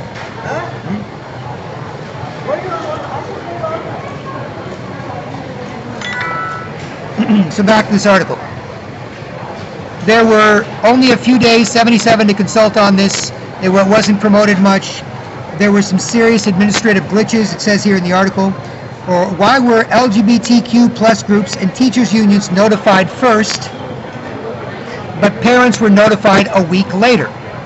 So they're favoring these very specific special interest groups that get money often from certain rich guy foundations. And you might be like, oh, the rich foundations, they do so much good. Not exactly, right? More broadly speaking on the foundations issue, in the early 1900s, again, generally, there's a longer story involved, but in the early 1900s, the Rockefeller family, famous American Rockefeller family, it's the Rockefellers. We own Standard Oil. We are one of the richest families in the world, one of the richest in America. The Rockefeller family got a bad reputation because some of their workers at a mine were trying to unionize. We need better pay. We need better working conditions. And Rockefeller sent in some gangsters, some thugs, security guys, Pinkerton security, to beat the crap out of them. So then word got out, the media picked up on it, and the famous Rockefeller family, we are the American Rockefellers, we are rich, we are classy, we employ people, we are the American standard of billionaire, right? They got a bad reputation. So they and other rich guys got together and said, you know what, we're going to put our money into tax-exempt foundations. Tax-exempt foundations. We're going to work with the government, so we don't pay taxes on any of the money we put in there, so we save a bunch of money that way, and we're going to look good, right? The Rockefeller Foundation, the Ford Foundation, the Carnegie Foundation. These are all rich people. In Canada, the Trillium Foundation, right? There's all these rich guy foundations where we're all rich people, and we try and do nice things with our money. So, Rich Person Foundation supports the Heart and Stroke Gala. Rich Person Foundation supports cancer research. And it gives them a good name, a good reputation, right? However, the other thing they do with those foundations is they control the response to any bad things they do, right? So the Rockefellers do bad things, and they pay activist groups when it comes to their foundation. They give them money, then those people don't talk about the bad things they do, right? And the other rich people, right? So it controls the response to any bad things they do because they pay the activist groups, right? We apply for a grant from the Rockefeller Foundation, a grant from the Ford Foundation, supplied by a grant from the Carnegie. So you have to go to these rich people foundations for money. Then you don't want to talk any shit about what's really going on or what they're up to, right? So that's one thing. And the second reason is so they can socially re-engineer the culture by pushing certain ideas that change the culture over time, right? So, for example, if you Google, if you Google something like feminism, right? You might be like, what was feminism all about, right? Like famous Hollywood producer Aaron Russo, he made the movie Trading Places with Eddie Murphy and Dan Aykroyd. He made The Rose with Bette Midler, Hollywood producer. He's done a bunch of stuff in Hollywood. And he was hanging out with Nick Rockefeller, a member of the Rockefeller family, as he tells the story, right? And they were friends, just because Nick Rockefeller was a lawyer. He wasn't one of the main people in the family, but he was part of the extended family, and he was a lawyer, a big-time lawyer, right? And Aaron Russo was a big-time Hollywood guy. And Nick Rockefeller liked Aaron Russo. They're not all the same. It's not like they're all the Borg. They're normal guys, but part of a family and have certain obligations or whatever as well, right? Some of them more evil than others. But Nick Rockefeller liked the films of Aaron Russo, the Hollywood guy. So he reached out to him, and he met him, and they became friends. This random rich guy and random rich, Hollywood celebrity guy, Aaron Russo, right? So they're sitting around talking to each other one day, and Rockefeller says, "Hey, Aaron, do you know what feminism was about? Do you know why we promoted it? Why we put it all in the media, put it on TV, put it, everywhere in the schools? We created, 1 million women's studies departments. We all need to do this, and everything was bad before, and blah blah blah blah, and you change. You know why we did that?" And Aaron Russo was like, "I don't know. I haven't thought about it much. I've heard of it, obviously, but so women could vote, so women had equal pay, something like that." And Nick Rockefeller says, "Aaron, you're so stupid. You're so stupid." And Aaron's like, "All right, buddy, what is it? Why'd you do it?" And he says, "Because half the population wasn't working. They were at home taking care of the kids. They weren't working for us in our companies. They weren't working. They were home taking care of the kids, right? Half the population wasn't working. They weren't working for our companies, and they weren't paying our controlled government any taxes from their paychecks. So we wanted to get them all working. And we also got the kids at a young age, so we could control the kids. Put them in our schools, brainwash them, make them good little, robots for us. That's why. What about all this stuff? That stuff's fine. Sold the rest. But that's why we did it. And as my buddy's grandmother, 90-year-old grandmother said, she was like, "Oh my goodness, I feel so bad for women today in the age of feminism." And my buddy's like, "Hey, why, Grandma?" He's like, "Well, the men used to do whatever we wanted before. We just never argued with them. We never argued. Men want to feel useful, women want to feel special. So, man comes home, 'Hey, honey, how's things? How's the home? How's the kids?' 'Oh, everything's good, dear, but I just need a stick of butter to finish cooking.' 'Stick of butter? God damn it, woman, I can climb mountains and wrestle grizzly bears. I'll get you a goddamn stick of butter.' He just runs out and gets a stick of butter. He goes, gets a stick of butter, comes back. 'There you go, dear.' 'Oh, thank you so much, dear. You're welcome, honey. That's my girl. Whatever she needs.' It's totally different.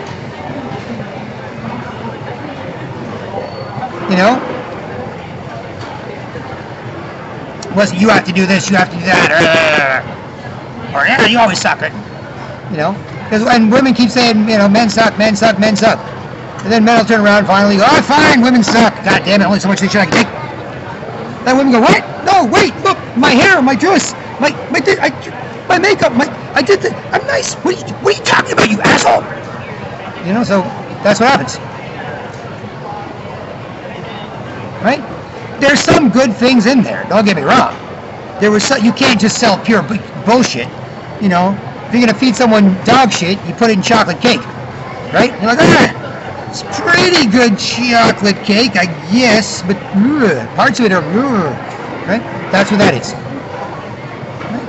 And these things should be understood, right? So, anyways, a bit on foundations of feminism and how this sort of thing happens here. At 1:17 p.m., Saturday, February 23rd, 2019. You can fact check all this yourself, and like comedian Owen Benjamin says, I may be wrong, but I'm not lying, and I'm probably not wrong about a bunch of things. I'm not trying to lie, unlike other people trying to lie, mess with you, and then that's all they can do. What else can you do with them? Hey, I lie, bother people, make them uncomfortable. All right, so much for being comfortable near you, or looking at, or talking to you, or feeling like listening to you, or whatever. Just keep it up. The best thing you do is be ignored, and it's not that awful to be near, and you're not bothered. So that's why they like it so much.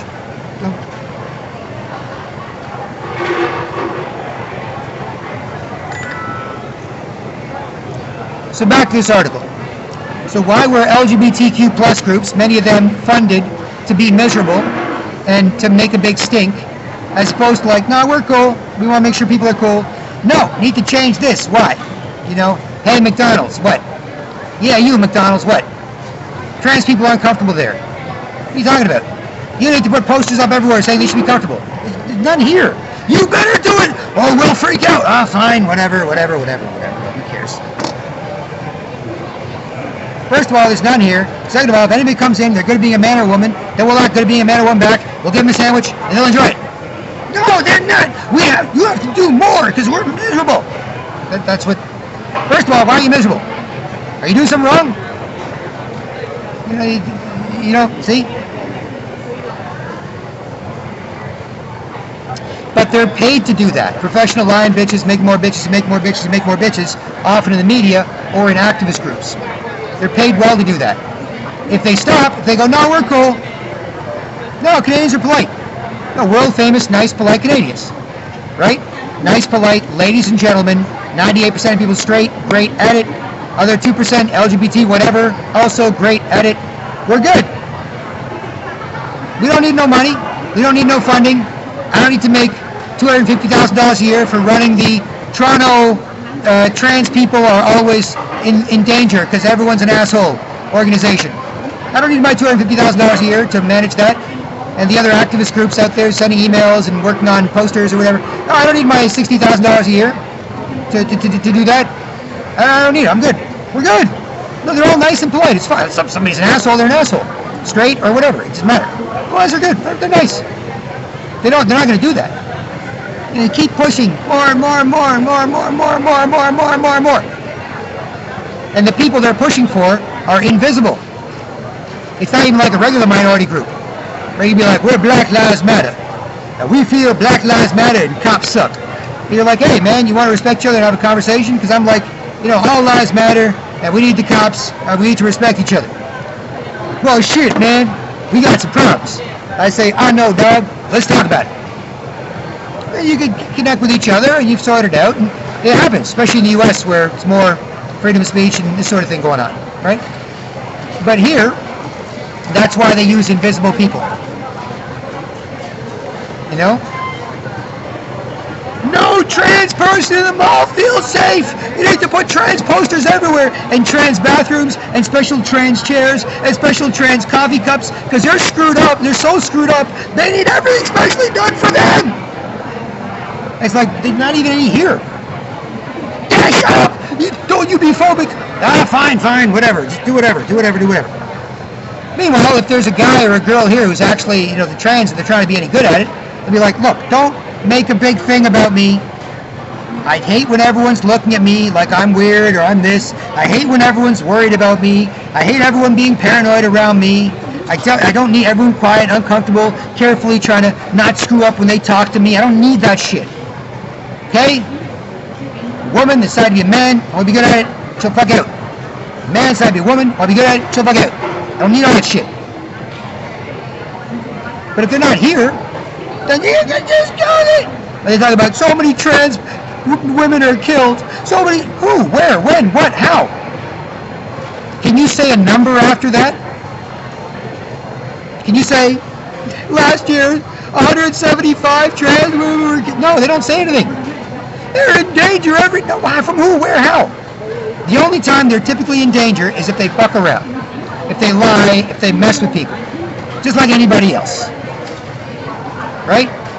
If you're getting a prostitute on Jarvis in Toronto, and they're 6 foot 4 inches tall, and they're built like a football linebacker / a hot girl,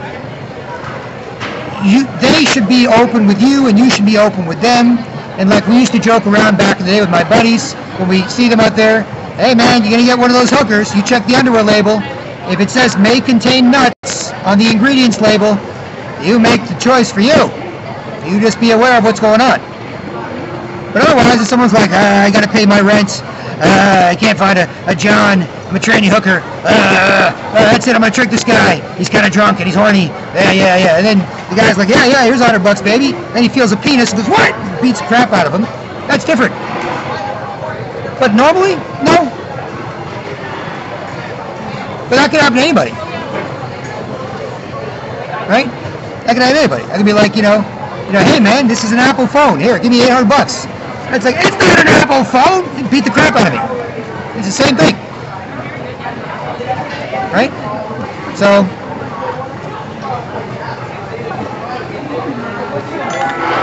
otherwise, no.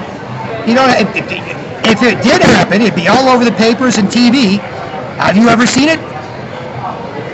Trans women are in danger every day. Trans women are killed all the time. I like screaming that because it makes me feel good. Where, who, how, what? Justin Trudeau would fly there himself. Everybody must pay attention to this horrible tragedy. Where? Who? When? It's not on TV. It's not in the news. It's nowhere. You see? Are they using invisible people to brainwash everybody? See? So back to this article and a letter from Everyday for Life Canada, as courtesy of LifeSiteNews.com, about Doug Ford not repealing the Ontario sex ed, pedo-sex ed curriculum like he said he would.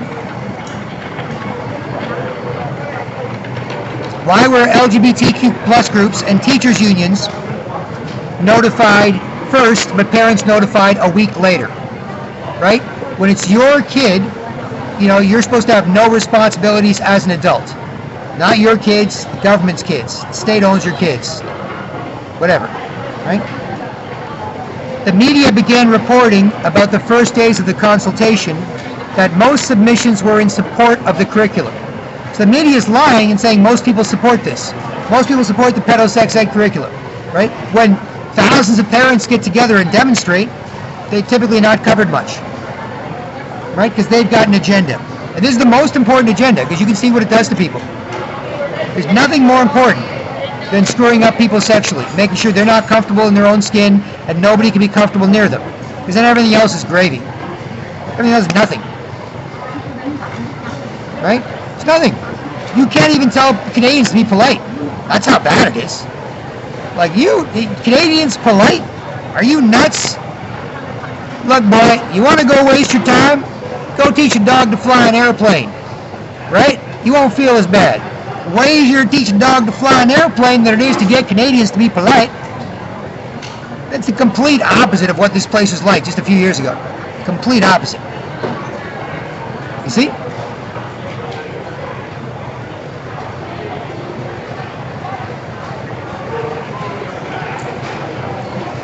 The CBC acted as the leading cheerleader by stating most respondents supported the pedo-sex ed curriculum. Again, more bullshit.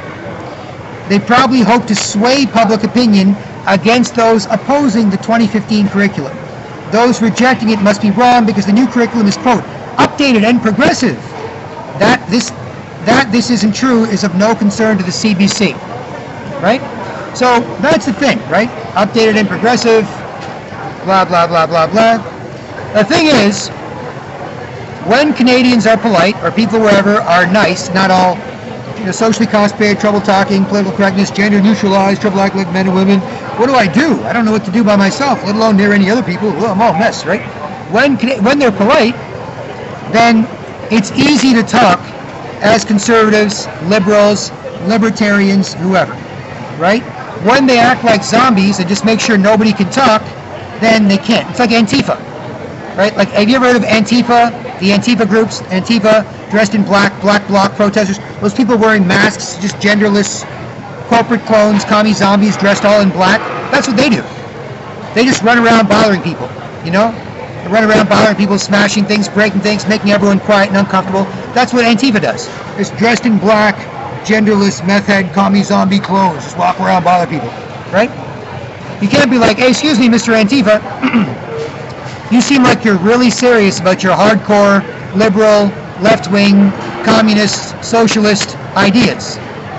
You want to sit down and have a nice conversation about, no, I want to bother people, make sure they can't talk. The revolution will come once we destroy everything. Once we destroy everything. Right? That's Antifa. That's the Antifa commie zombie. Genderless, dressed in black, corporate clone. You know, that's Antifa. Right? That's brainwashing normal people into doing that. Right? That's the difference. Normal, polite Canadian liberals, conservatives, and so on can respect each other and communicate well and learn from each other and come up with the best ideas. You're not just, I've been brainwashed and confused and messed up and I make sure nobody can talk. That's the modern neoliberal, radical left commie zombification of people. That's the difference. This wasn't what they were like a few years ago. A few years ago there was liberals and conservatives, right? Both. And you talked, you joked around, you whatever. Conservatives try and preserve what works to make people happy, right? So conservatives are like, whoa, whoa, whoa, this is it. Nice, polite Canadian ladies and gentlemen, good God-fearing people. good, high character individuals, try and preserve what works. This is what worked, what made people happy. We'll continue to make people happy because it's always made people happy. And liberals try and make changes to help make people happy. Liberals are like, well, I don't know, it's a new day and age, you gotta do this, you gotta do that, you gotta do this, what about those people, what about this, what about me, whatever. And if they all respect each other, that's a healthy conversation, right? That's a nice, healthy, normal conversation, if people can respect each other. But what do the new radical left, Antifa-style commie zombies do? They make sure nobody can talk. So then you have to go along with the globalist, New World Order, Illuminati, satanic pedophile agenda, because you can't do anything else, right? They can't explain to you, why, the gender thing is, so good, but they'll be damned if you're going to say it's bad. They can't explain to you why we should worry because the weather's going to be too hot or too cold or too something in 20 years. They can't explain exactly why, but they'll damn sure make sure you don't question it, you don't do anything else, right? They can't explain all these things, but they make damn sure nobody can say anything. That's the commie zombification of people. That's how people take communist armies and kill everybody, right? If you look at communist Russia, where they killed 50 million people. Communist China killed 50 million people. Communist Cambodia killed 6 million people, but they only had 12, right? This is how they do it. Right? This is the commie zombification. In communist Cambodia, right, and just other countries, they kill anybody that's smart. Even if you're wearing glasses, they consider you the intellectual, right? That's what they do with the commie zombie masses, right? These people, before it used to be based on class and economics, now it's based on gender, identity, liberal, conservative, but it's the same thing, right? If you imagine 100 years ago, right, it's 2019, so imagine early 1900s in communist Russia, or 1950s communist China, or whatever. If you imagine all the smart people there, the doctors, the lawyers, the engineers, the teachers, right, being attacked by all these illiterate farmers, right? I don't speak good Chinese, I don't speak good Russian, I'm not educated like you, I just know you have too much. You people are rich, and if we kill all of you, you smart people, you think you're so smart, think you're better than me, we kill all of you, we kill all of you, we kill all of you. And then what? Then we are equally poor and ugly. That's the same thing happening now, right? Any smart people can be like, no, cool, hold on, I'm a Russian too, I'm a Chinese too, I'm a Cambodian too, I'm happy to help, I just want to be a nice person and live in a nice place, and if you need something, we can talk about it, we can help each other out. No, you, shut up, no, you think you're so smart, you're wearing glasses, you think you're a teacher, you think you're a doctor, you think you're a lawyer, you think you're an engineer. We're going to kill all the smart people in the country. Make sure they can't talk, can't do anything, had it too good. You think you're special, think you're better than me? No, we are a giant horde of illiterate peasants and farmers and poor people who are miserable and messed up and mad, and you're dead. That's communism. It's the same thing. Right? It's just a new communism. Watermelon green on the outside, but red on the inside. I know you want us all equally poor and controlled by the government, using almost nothing, living in a little mud hut, riding a bicycle, but I'm just saying, you could just use, wink, nudge, hey, once we take over, hey, once we take over, hey, they'll all be poor and under our control, hey. So, it's communism. Instead of being based on class, it's based on identity politics, race and gender, right? Race, gender, and so on. So that's what they're doing to take over. It's the new globalist communism. See? You see how it just wants to make sure nobody can say or do anything except for be a zombie? If anybody tries, it just tries to make another zombie. You see how it also loves being ignored? It's better than someone seeing it look ugly and not liking it or bothering it? Like a mentally ill homeless person at a coffee shop, just sitting there for 2 hours trying to force polite games to see it look ugly, and they just politely ignore it and it's happy. Sitting there, best it can do. If it never shows or gets any respect, always make people feel the best it can do. Right? Or lying, bitch, beggity, broken. Bitch, Whatever, I don't care what you have to say or do. You have to put on such a messed up lying picture. Oh, but you ignored me. It's so cool. Bye. You see?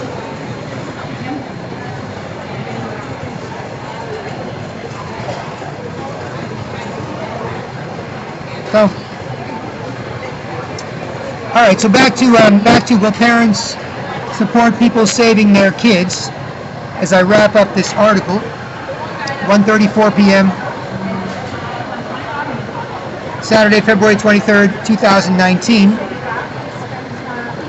PK Black Krishna from manforwars.com. That could all be over in 6 months if people want. It's not a big deal. Or nothing happened. Nothing is happening. Nobody did anything. I didn't do anything. And whatever. Just mind your business. Piss off. Who cares? Right?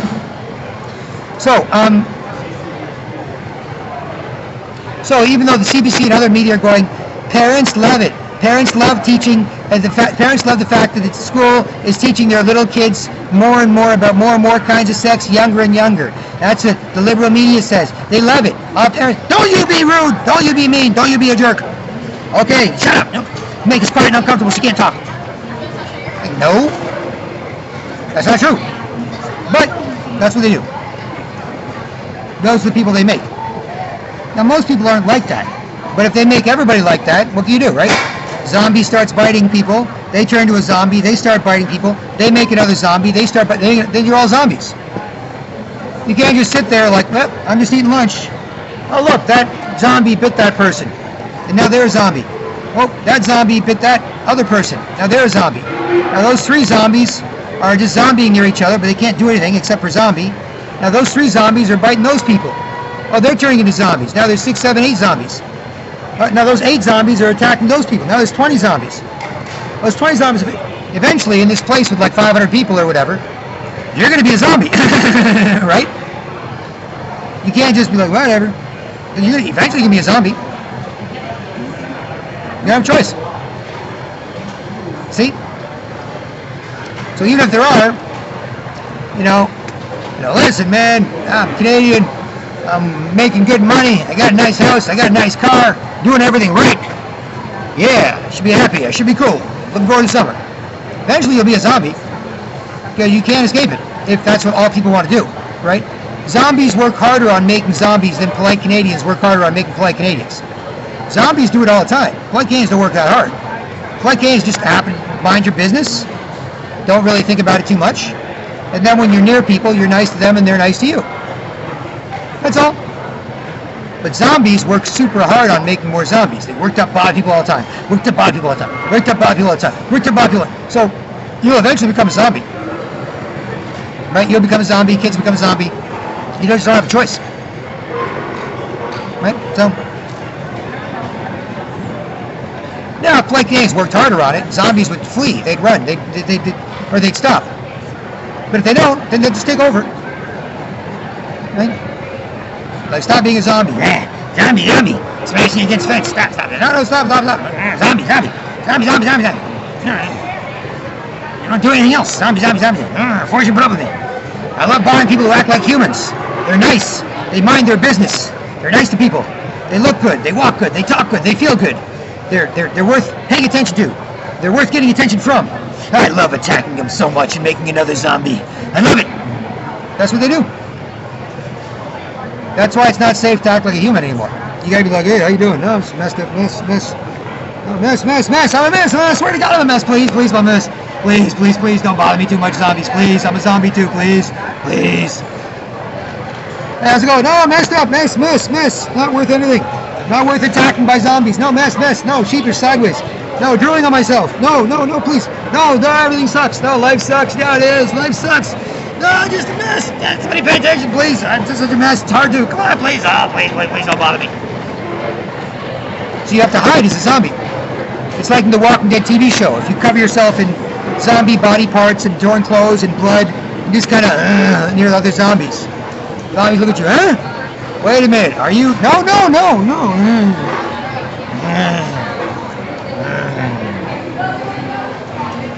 Now, some of the same people acting like zombies at the mall will go to dinner or whatever tonight, Saturday night, with some other people, and there'll be 3, 4, 5, 6 people there, and no one might get worked up before you see them look ugly. right? There might not be people like, hey, good point. Unfortunately, you see right my nose. Yeah. Oh, no, oh, now you're all paranoid. Quiet. Me too. Oh, shit. Oh, shit, crap. Right? But in mixed company, you have to disguise yourself as a zombie. Or you are a zombie, whatever. So that's why I'm promoting polite patriotism. And I know how people feel. They can't talk because they make each other uncomfortable, so why, right? But I know they feel, so that's good. So 1:39 p.m., Saturday, February 23rd, 2019. I'll finish off this article from LifeSite News. Will parents support patriots, or will parents support people saving their kids? Right? Because if you do, then it'll be way better off. If not, they'll be all messed up. It'll be a mess for you to deal with, put up with, whatever. Right? So, back to this LifeSite News piece from Everyday for Life Canada. The MSM mainstream media conveniently forgot that your conservative government got a majority mandate, and a big promise of the party platform was to withdraw from the Wynne sex curriculum. Former Liberal Premier Kathleen Wynne and her evil sex curriculum. But they care little about the will of the people. There's few special interest groups, they don't give a shit about people. They don't give a shit about most people. And then they make normal people into people who don't give a shit about most people. Right? That's the problem. Right? That's why there needs to be a check and balance on that. They have another agenda. The fact is that more than 1/3 of Ontario voters are conservative. As a result, their views should be reflected in public policy, education, and legislation. This would be true equity and inclusion. Yeah, you'd have, you'd represent at least 1/3 of people in Ontario, and all the people that supported Ford, and all the, polite conservative Canadians out there. And if liberals are polite, they can be fine. I've met before this, the radical left turn everyone into a zombie, don't say anything else, and don't you say anything, and you make sure they don't either, because someone will start crying. You better be crying while you do it. Right? Before that shit, it was easy. Joke around about this, that, pro-life and pro-choice, and so-and-so this, and so-and-so that, and a free market, a controlled market. It's easy. You won't be joke around, argue, debate. It's fun, right? But now with the new commie zombification, you can't. If you say anything different, you're attacked. That was a few years ago. Now, if you do anything but act like a zombie, you're attacked. Because saying anything's gone, because you're attacked. So now, you can't say anything, because you'll be attacked. Different. Now, if you act different, you're not zombie, shambling around, bothering people. Pushing the zombie. Hey, how you doing? I'm just a mess near you, bothering you.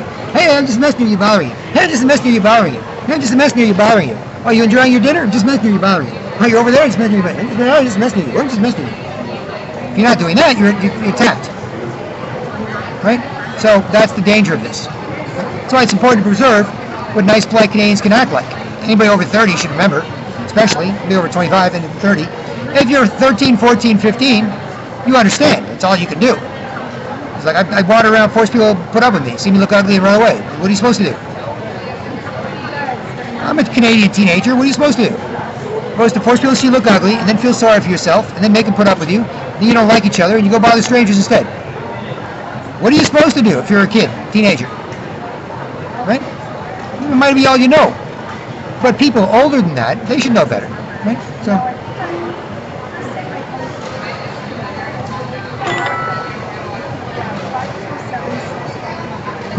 So back to this piece from LifeSite News, right?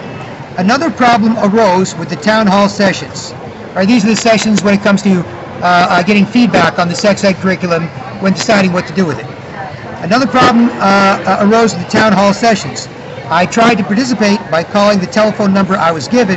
However, I was kept on the phone for a long period of time, and by the end, I never got a chance to state my ideas. I cannot help but wonder if those screening the calls made sure that some individuals never got a chance to speak, right?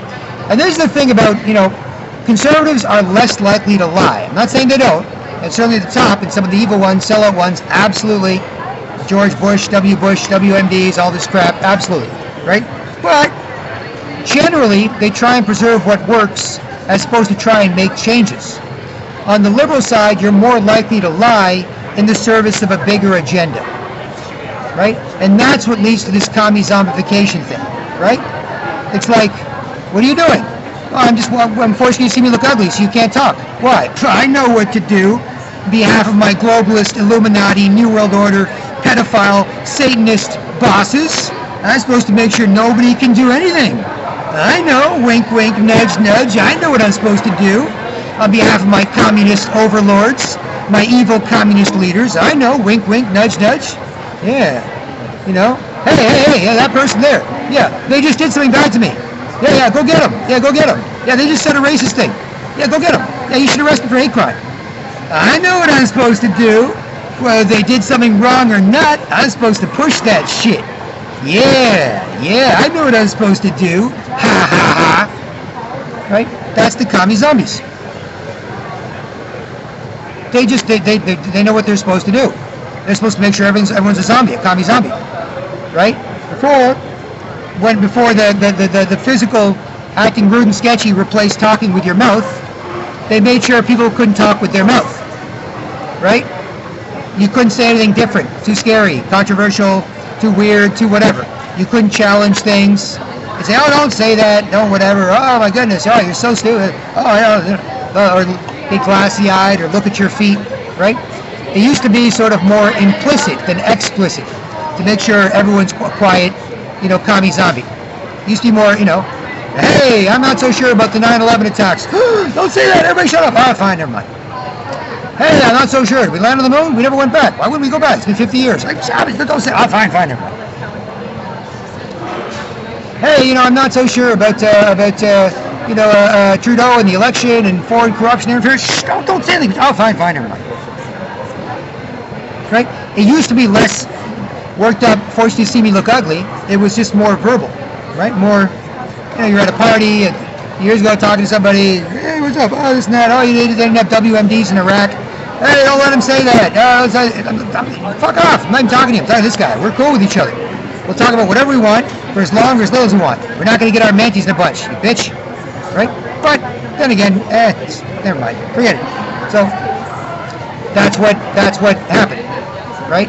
And then it gets to the point where you can't say anything. Right? You can't do anything except for be a zombie.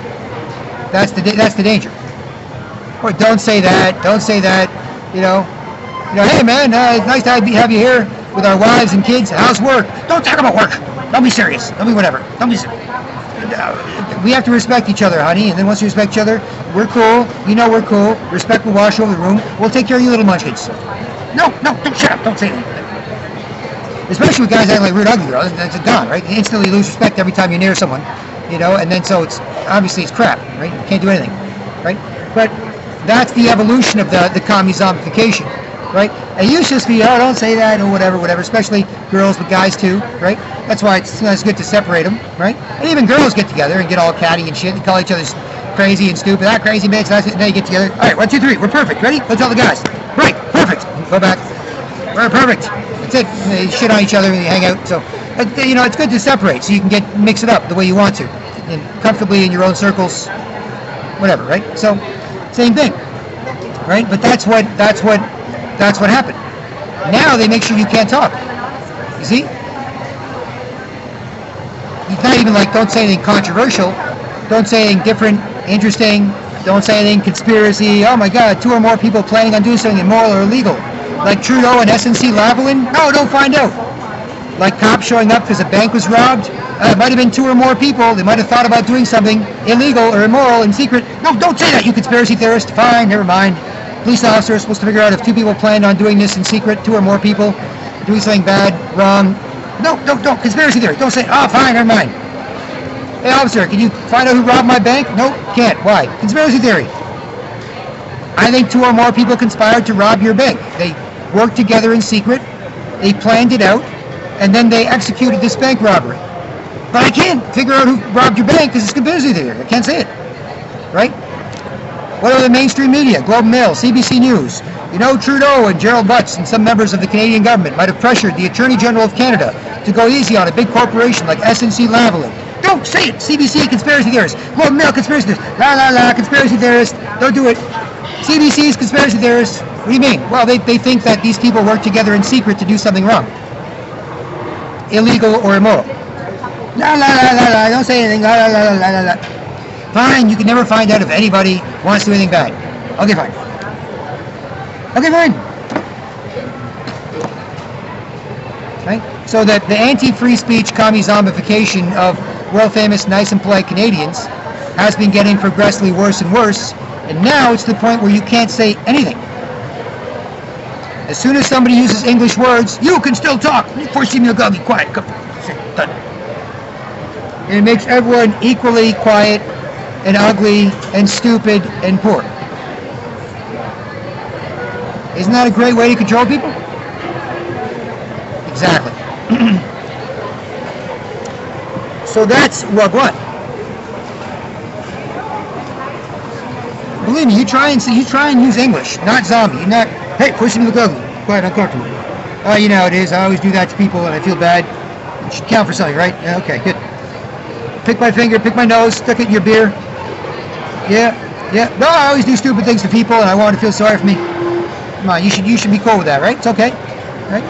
This nice person over there eating, some pho, some soup. I picked my nose and I stuck it in their soup, and then I sat near them, feeling bad. I always do stupid things to people and feel bad. Feel sorry for me. Right? That's the exact opposite of world-famous, nice, polite, confident, capable Canadian adults. The commie zombification. And if anybody tries to be, guess what happens? Attack. Commie zombie attack. Commie zombie attack. Commie zombie attack. Commie zombie attack. Just like 50 years ago in China, 100 years ago in Russia, when millions of dirt poor peasants and farmers were rounded up and they killed all the smart people in their country on behalf of the rich evil people in charge, who then found it easy to take over. That's the same thing. Right? No, don't say nothing. Everyone quiet. Uncomfortable. Voicing me ugly. That's it. Hey, I can say in Canada, fuck you. Probably. Voicing me ugly. Makes us quite uncomfortable. Alright. That same thing happened. Communist Russia, Communist China, Communist Cambodia, Communist everywhere. That's what they did. There were people in Russia and China. They're like, no, wait, I am a Russian businessman. I employ many Russians. They succeed on my farm. I provide employment. They can feed their families, put their children through school. Yeah, you scumbag! How dare you! Look at you talking smart. Fuck you! Kill you! And they kill him. And then they took over the farm, and nobody knew how. Right? Same thing's happening in South Africa right now. There's a bunch of white farmers that are there. Some of them have been there before a lot of black people, because they've been there for hundreds of years, and some of the black people came from different black countries in Africa. But they're doing the same thing. All those white people, we must kill them all. Yes, take their farms. Yes. They get them worked up, and they kill them. And then what? Then nothing. Then they starve. Why? Because they don't know how to farm. These guys farmed for 300 years, 400 years. Their families, the Dutch people that came over, and they've been there for generations. It's not like they're just like, we took your land. It's like, no, we were here for generations. A lot of the land wasn't even settled. It wasn't developed. Right? It was nomadic tribes. And these people from Europe who are like, we don't wander around and look for food. We stay in one place and grow it. That's what we do. Right? So it's not even like we took your, it's like, but they get them worked up, and then they kill all the smart people, and all the people that can help them. Because no, the white people, farmers, they'd be like, look, we just want to make sure, in this country, that we can be cool and you can be cool. This is the situation. Yeah, we know things were shitty before, but we don't have to make them shitty now.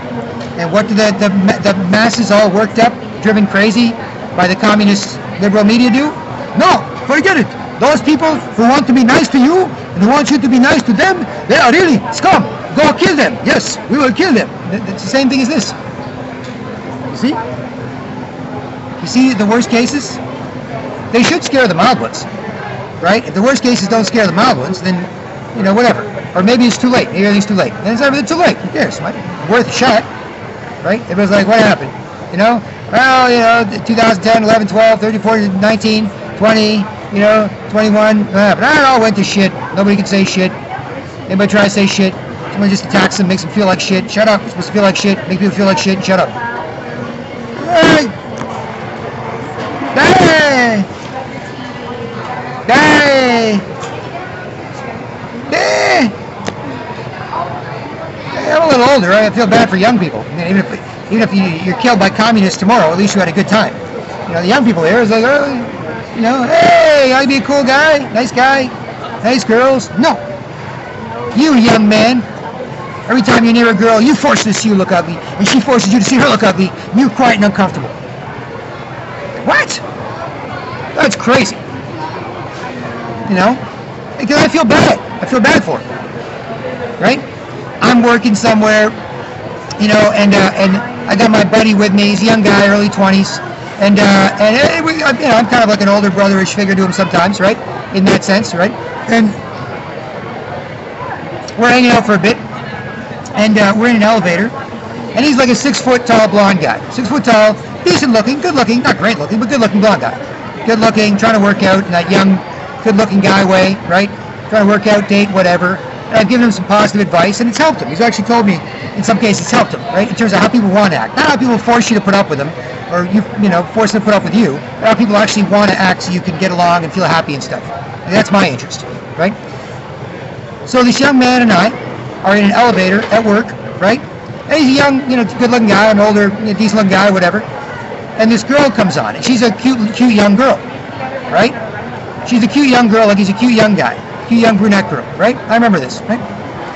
And so she gets on the elevator. My buddy's like, hey, starts acting sketchy to say hello. Hey, is it? And so the girl's like, oh, wipes her nose quickly, starts actually looks at her phone. And she feels bad. Oh, shit. She shrinks in a little ball. He's like, hey, girl. See? And she goes, oh, yeah, sure. Looks at her phone like this, shoulders all shrunken. And I'm there, like, what the fuck? Right? So then, me and my buddy get out of the elevator, right? My buddy and I get out of the elevator. The girl's still there. I didn't say anything, whatever. People feel bad enough about this shit, so you shouldn't say anything. Unless you're really, you know, serious about it, you can help stop it and give people a chance, or just nothing. Don't, whatever, right? So, so we get out, me and my buddy get out of the elevator, and I grab him by his, you know, shirt, jacket, collar like this, and I slam him up against the wall. I go, what the fuck are you doing? Right? Slam him against the wall. What the fuck are you doing, man? What the fuck you make that girl uncomfortable for no reason for? You know? You're a young, good-looking guy. Could have just been cool, and she could have been cute. You could have been happy. What the fuck are you doing? Just grab her, slam against the wall. What the fuck are you doing? And he just kind of, you know, you know how it is, right? He understood, but he kind of looked away and looked whatever. Didn't mind what I was saying, but you have to hang out with other zombies, and you're going to force them to see and look, and then you have to force them to see, and then you get quiet and uncomfortable, right? So I was like, kind of understood, kind of this, kind of that. Some advice helped, but you know, he's more social than I am in that sense. Young man trying to mix it up like that, right? I remember the same young guy, you know, he and this other young guy who just started working there, whatever, right? The first thing they did was get up each other's ass like bitchy, sketchy, ugly girls. And then they didn't talk to each other for a week. I was cool. I was cool with my boy. And I was cool with the new guy who came in. I didn't do that. I didn't, whatever. He knew he didn't have to deal with me. But, you know, my buddy's like, hey, what's up? Bitchy, sketchy, ugly girl. Little obnoxious, little annoying. And I was like, oh yeah, me too. And they didn't fucking talk to each other for a week. Fuck. Then, like a week later, keep seeing each other nearby in the same area, other people, they slowly start developing a relationship not based on bothering each other. So I feel bad for that, you know?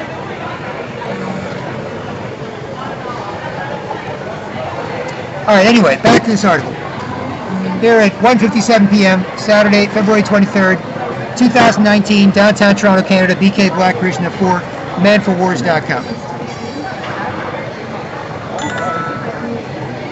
So when it comes to the sex ed curriculum in Ontario consultation, there was problems with the telephone number given, long wait times, people controlling who got to speak, right?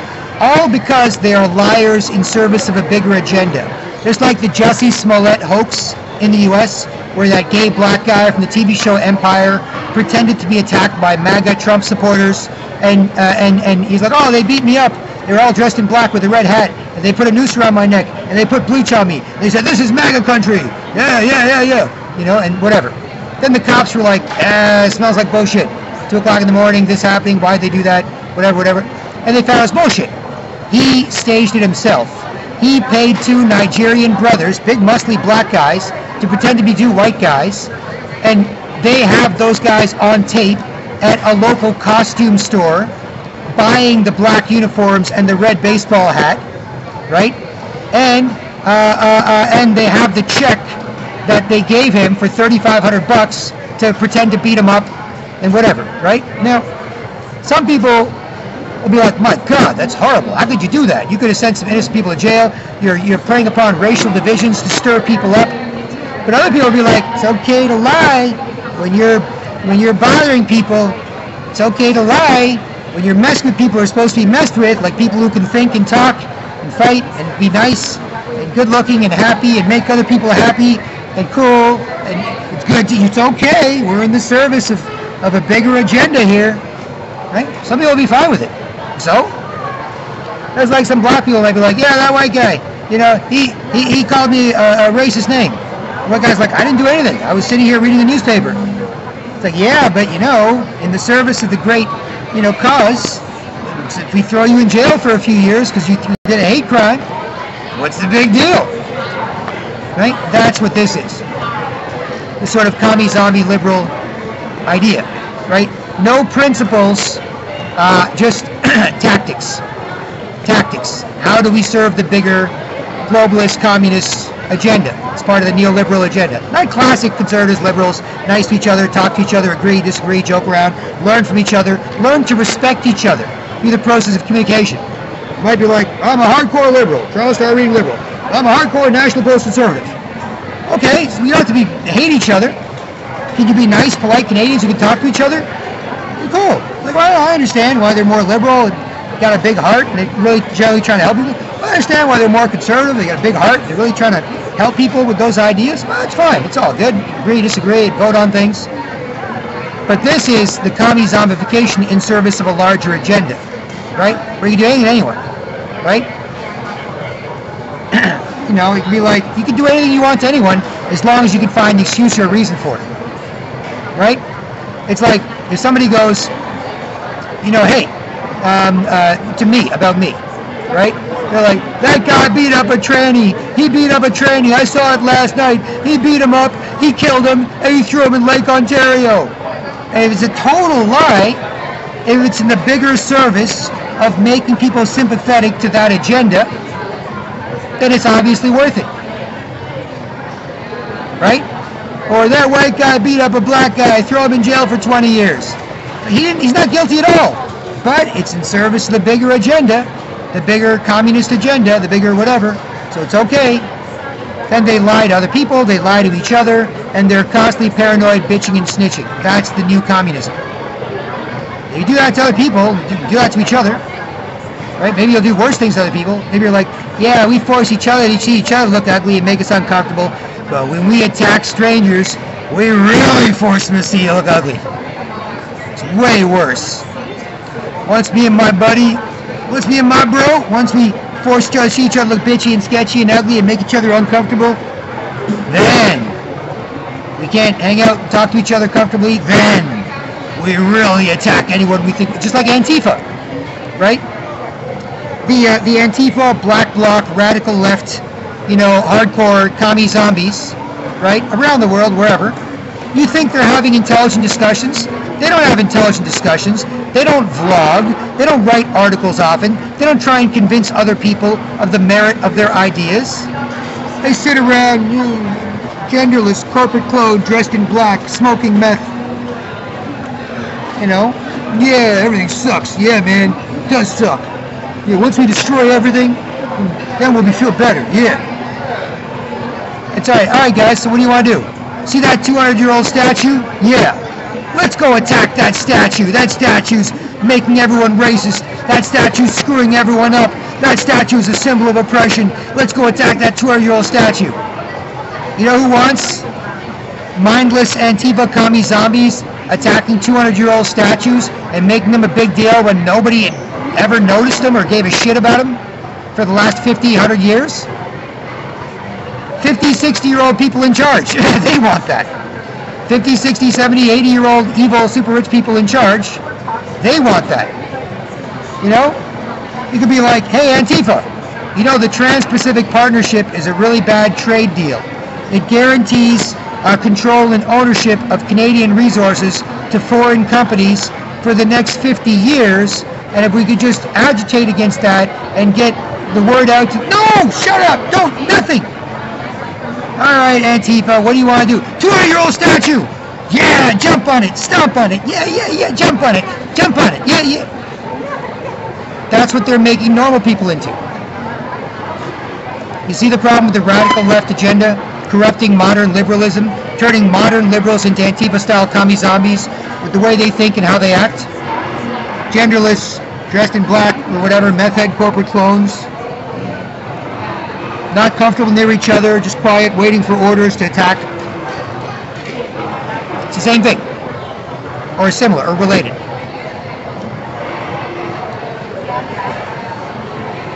So, back to this article. Here at 2:04 p.m., Saturday, February 23rd, 2019.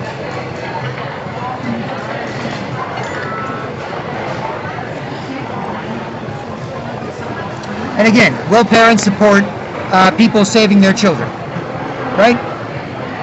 Will parents support people saving their children? Other people. Right? They do? Fine. There's nothing. Oh God, nice safe place for grown-ups, adults, kids. If not, there's hell on earth. You want a nice place with nice people or go to hell, right? So it is what it is. Okay, so I tried to be a little even-keeled about things, right? Okay, so people making the online survey didn't have to provide an address. So anybody with the online survey could say anything they want. They could participate even if they didn't live in Ontario. Activists from around the province getting worked up. Ready, activists? Ready, activists? Screw up this whole thing because it's in service of a larger agenda. Yeah. Don't let parents in Ontario decide what's best for their kids. Activists from all across the world get together and screw those people. Right? That's the problem with being stripped of everything and then going along with all the new changes. So they should have been at least required to put a postal code up. And then basically it ends, we want a parent's Bill of Rights.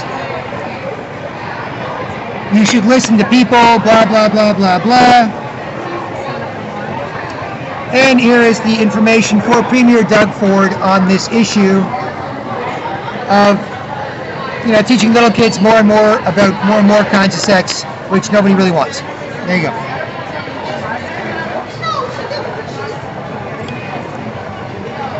And there's the issue with why people can't do anything about it.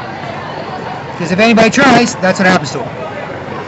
There used to be lots of people. I'm not the only person. There used to be lots of people who could talk here. Think, talk, fight. It was great. I was cool. I still am cool. Don't get me wrong. I'm still cool. I was cool. I had 1,000 acquaintances, 100 friends, dated a bunch of girls, for a few on getting married. That sort of conversation comes up, and got some other things you got to work on. I know as a man, women can't do anything men can, and men can't do anything women can. Right? Guys go nuts, brainwash, sexually harass each other, jealousy harass girls, make everyone a rude, lying, bitchy, sketchy, ugly, commie, zombie, right? Like, hey, girls, you can do anything a man can. You want to yell at all these assholes?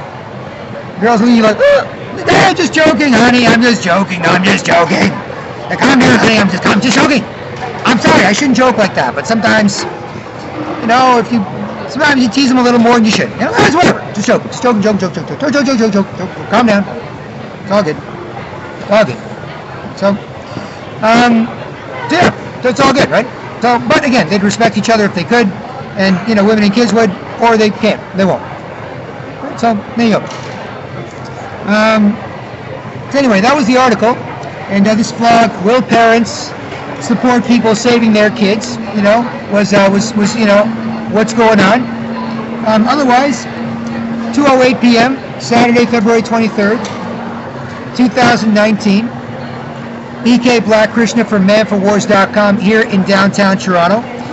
Feel free to support the Man for Wars efforts as you like, and you'll see more done than less. Success breeds more, or nothing bad is happening. Nobody is doing anything about it or can do anything about it, and that's life. Right? There you have it. Easy peasy. Make it simple. If you can't do anything, you take care of it. They can't talk. That's how they feel. No problem. Want to do something? Fine. If not, I don't want to bother anyone. Feel bad. Make them feel bad. So just get stuff done and then piss off. And then, well, here we are. Do something. Yes. No. No. Fine. Piss off. Get something done. Here. See, it's really awful. No. Fine. Never mind. Forget it. Enjoy your day. Bothering people, being bothered, whatever, piss off, it's whatever, right? So it's all good. So, and that's life, right? Until people don't give a shit about doing something about this, or until people hate it, right? Because there might be a point where they go, because they don't mind, they haven't minded for years. Hey, you guys should stop sexually harassing each other, and we don't look at each other up jealously harass girls. They didn't care. But even most people are fine, just a few doing it. And you're like, this bullshit, man. Can't you keep an eye on the girls? You gotta get some better, run away. Yeah, individual, soft baby poo, not bothering people yet, but we'll soon. Alright, fine. And make it stink. Hey, see that? I'm following this guy, following that girl, yelling at everybody. Right? None of our business. Right? Then they break each other, they break the girls. You know, the girls can't be in a good mood. Hey, you seem like you're busy. I don't always stop. I'll make it stand still. Alright, deal, baby. Nice to you, attractive, come. Next one, right? And so, you know, that was back in the day, right? But then they broke each other, and now that's all they want to do, right? Is attack, right? Once the guys broke each other, and they broke the girls, right? And broke the kids or whatever, made everyone put up with an act like them, then it's over, right? Nothing you can do. You can't be like, this is how I feel. And then someone gives you a smart look. Yeah, good point. It's like, you talk using English. I talk. When I hear English, I get worked up, force people to see me look ugly and sketchy, and make sure nobody can talk. So, it's not like the old days. Now, the old days, just a few years ago, there was, a few guys acting stupid, sexually harass each other, not trying to look like girls, not trying to be good at being a girl. Just, hope they, hey, how's it going, buddy? Hey, look at me, I'll follow this girl around and, act like one near you. Hey, yeah, look at her. Look at me like that. Look at her. Look at me like that. Look at her. Look at me like that. Look at her. Look at me like that. Look at her. Look at me. Not working. I got a bunch of asshole guys trying to fuck with each other. Just zombieing by each other. Hey, I'm following this girl. Trying to force you to look at me. Oh, I'm following this girl. Trying to force you to look at me. Oh, I'm following this girl. Trying to force you to look at me. And me yelling about it to the people there that weren't, crazy yet. And they were fine with it. They didn't mind. Right? And the girls give you cover fire. Because the girls be like, hey, we're relaxing. None of your fucking business. I'm like, easy, baby. I get it. I'm here, but, easy. And so they were attractive and friendly and fun, right? And so it was cool. But then, they kept getting beat up, jealously attacked every time they tried to act like a girl, every time they tried to move slow, right? Because they used to move slow. They used to have 1 million slow speeds, right? Guys, polite, brief, busy, friendly, out of the way, on the way, good. Girls, relax more with you. You relax more. They're attractive. Boom. They don't force you to put up with them. It's like guys don't. They used to have 1 million slow speeds. Go slower. Then if they get a chance, they go to Chicky Narnia. It's like a space shuttle taking off. It's all steamy. But they can't see anything. They can't see the world. They can't see their kids. They can't see. It's just so slow, perfectly vulnerable and attractive, chicknetizing you. You're like, whoa, that is a high sheet. Yeah, I can see it. Wow. Now that happens, you gotta, but otherwise, it's pretty amazing. Right? So that's Chicky Narnia. The Chicky Narnia is gone. Chicky Narnia, the Chick Illuminati, the Chick Intelligence Network, the Chicky Hive Mind. It's all bad. We all know. We don't talk as much. Oh, don't say anything different. Oh, we all got to go along. All that stuff is that's all messed up. Right? Otherwise, they're a great source of nutrition. They're a great source of nutrition. They're a great source of inspiration. Right? Protein shake's good. Vega 1's pretty good. But girls are great. The source of the people write songs. This sweet child of mine, go fight wars. You insulted the queen. That's it. Me and 10,000 men will kill you. Really, when they're nice to each other, attractive, and so on.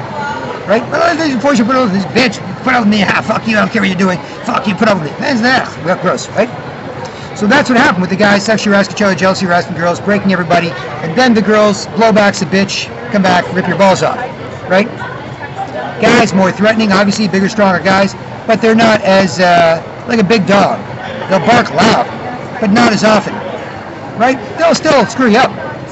Little dog is bark not as loud, but more often.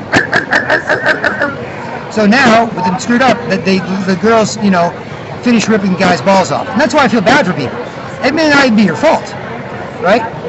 You might just happen to be near this girl, and she got screwed up by everyone else. Well, she's like, hey, you bitch, you put up with me. You give a shit what you're doing. Sulking. Nothing you can say or do, you useless piece of shit. Grown-ass man can't say shit. Put up with it. And you're like, I don't even know who you fuck. My balls, never mind, done.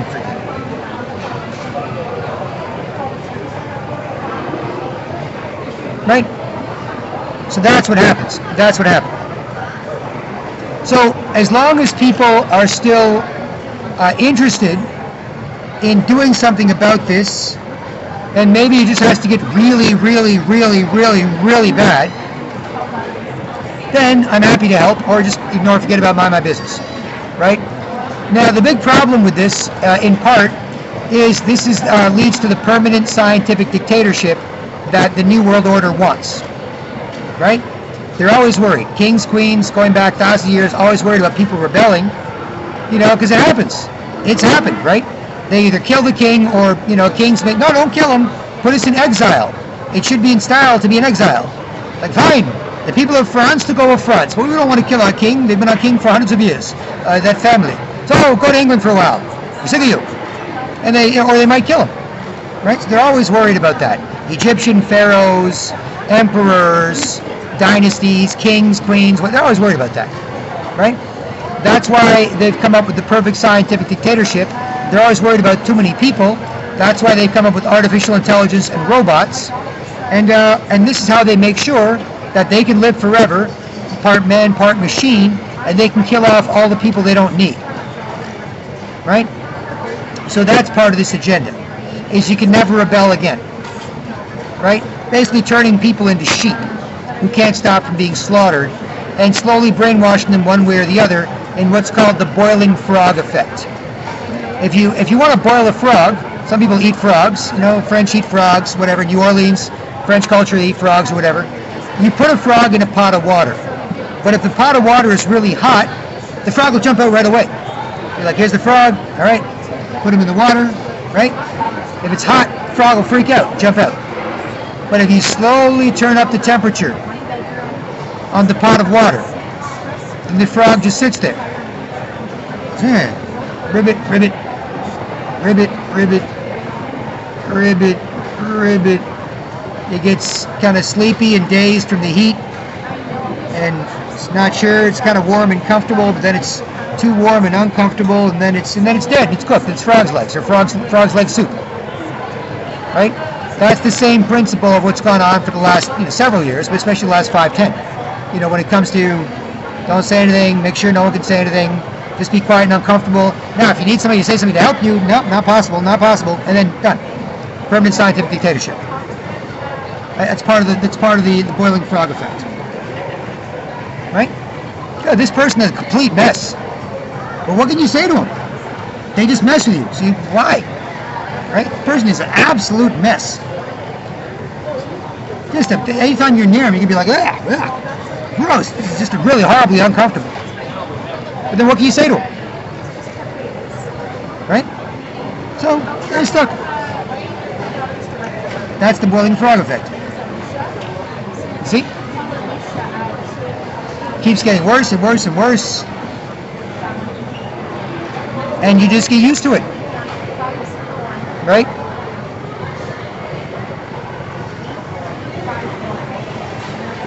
And it's all the same.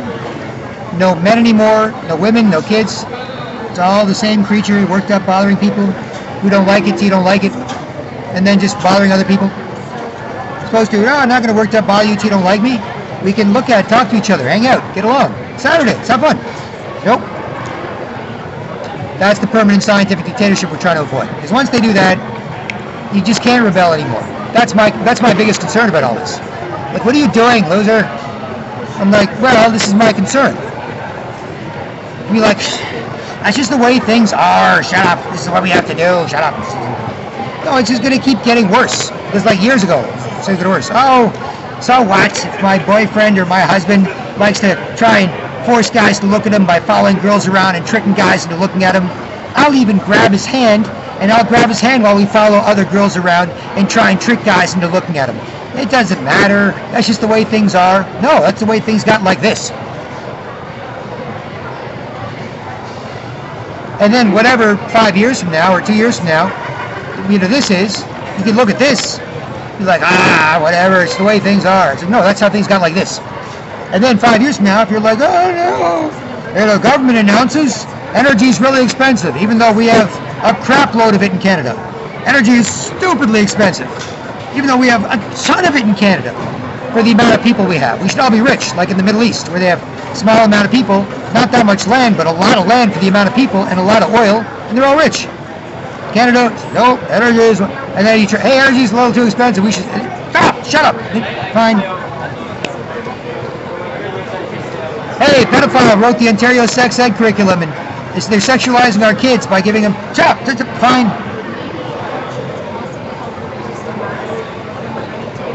Hey, they're opening the borders. They're not careful who they're letting in. They're just saying, don't say anything about it, or we'll call you a racist, so they can do whatever they want to us. And there are people above our government, our prime minister, who are getting our government and media to sell us out. It's not about helping us or helping them. It's about screwing everybody here and taking over. No, shut up, fine. That's the permanent scientific dictatorship. You see?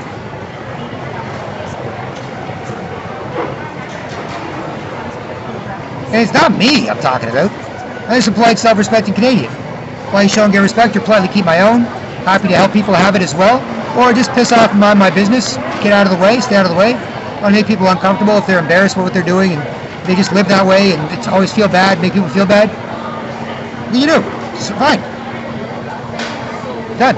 Or help or done. Right? But that's the permanent scientific dictatorship. That's the problem.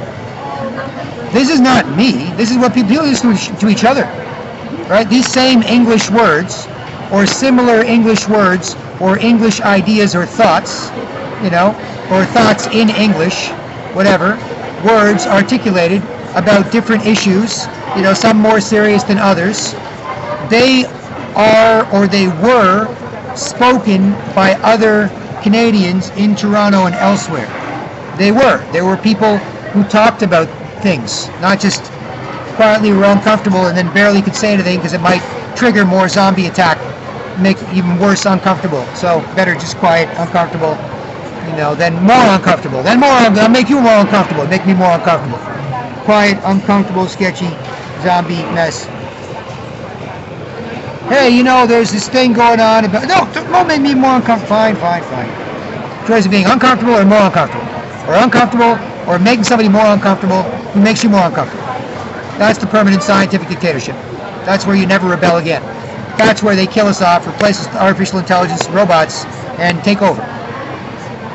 And we won't give a shit because we're turned into shit. You won't care. Man, people suck. They just drain your energy, make you feel uncomfortable, don't give a crap about anyone, don't give a crap about... Man, people really suck. We should probably kill all the people on Earth so we can save the Earth.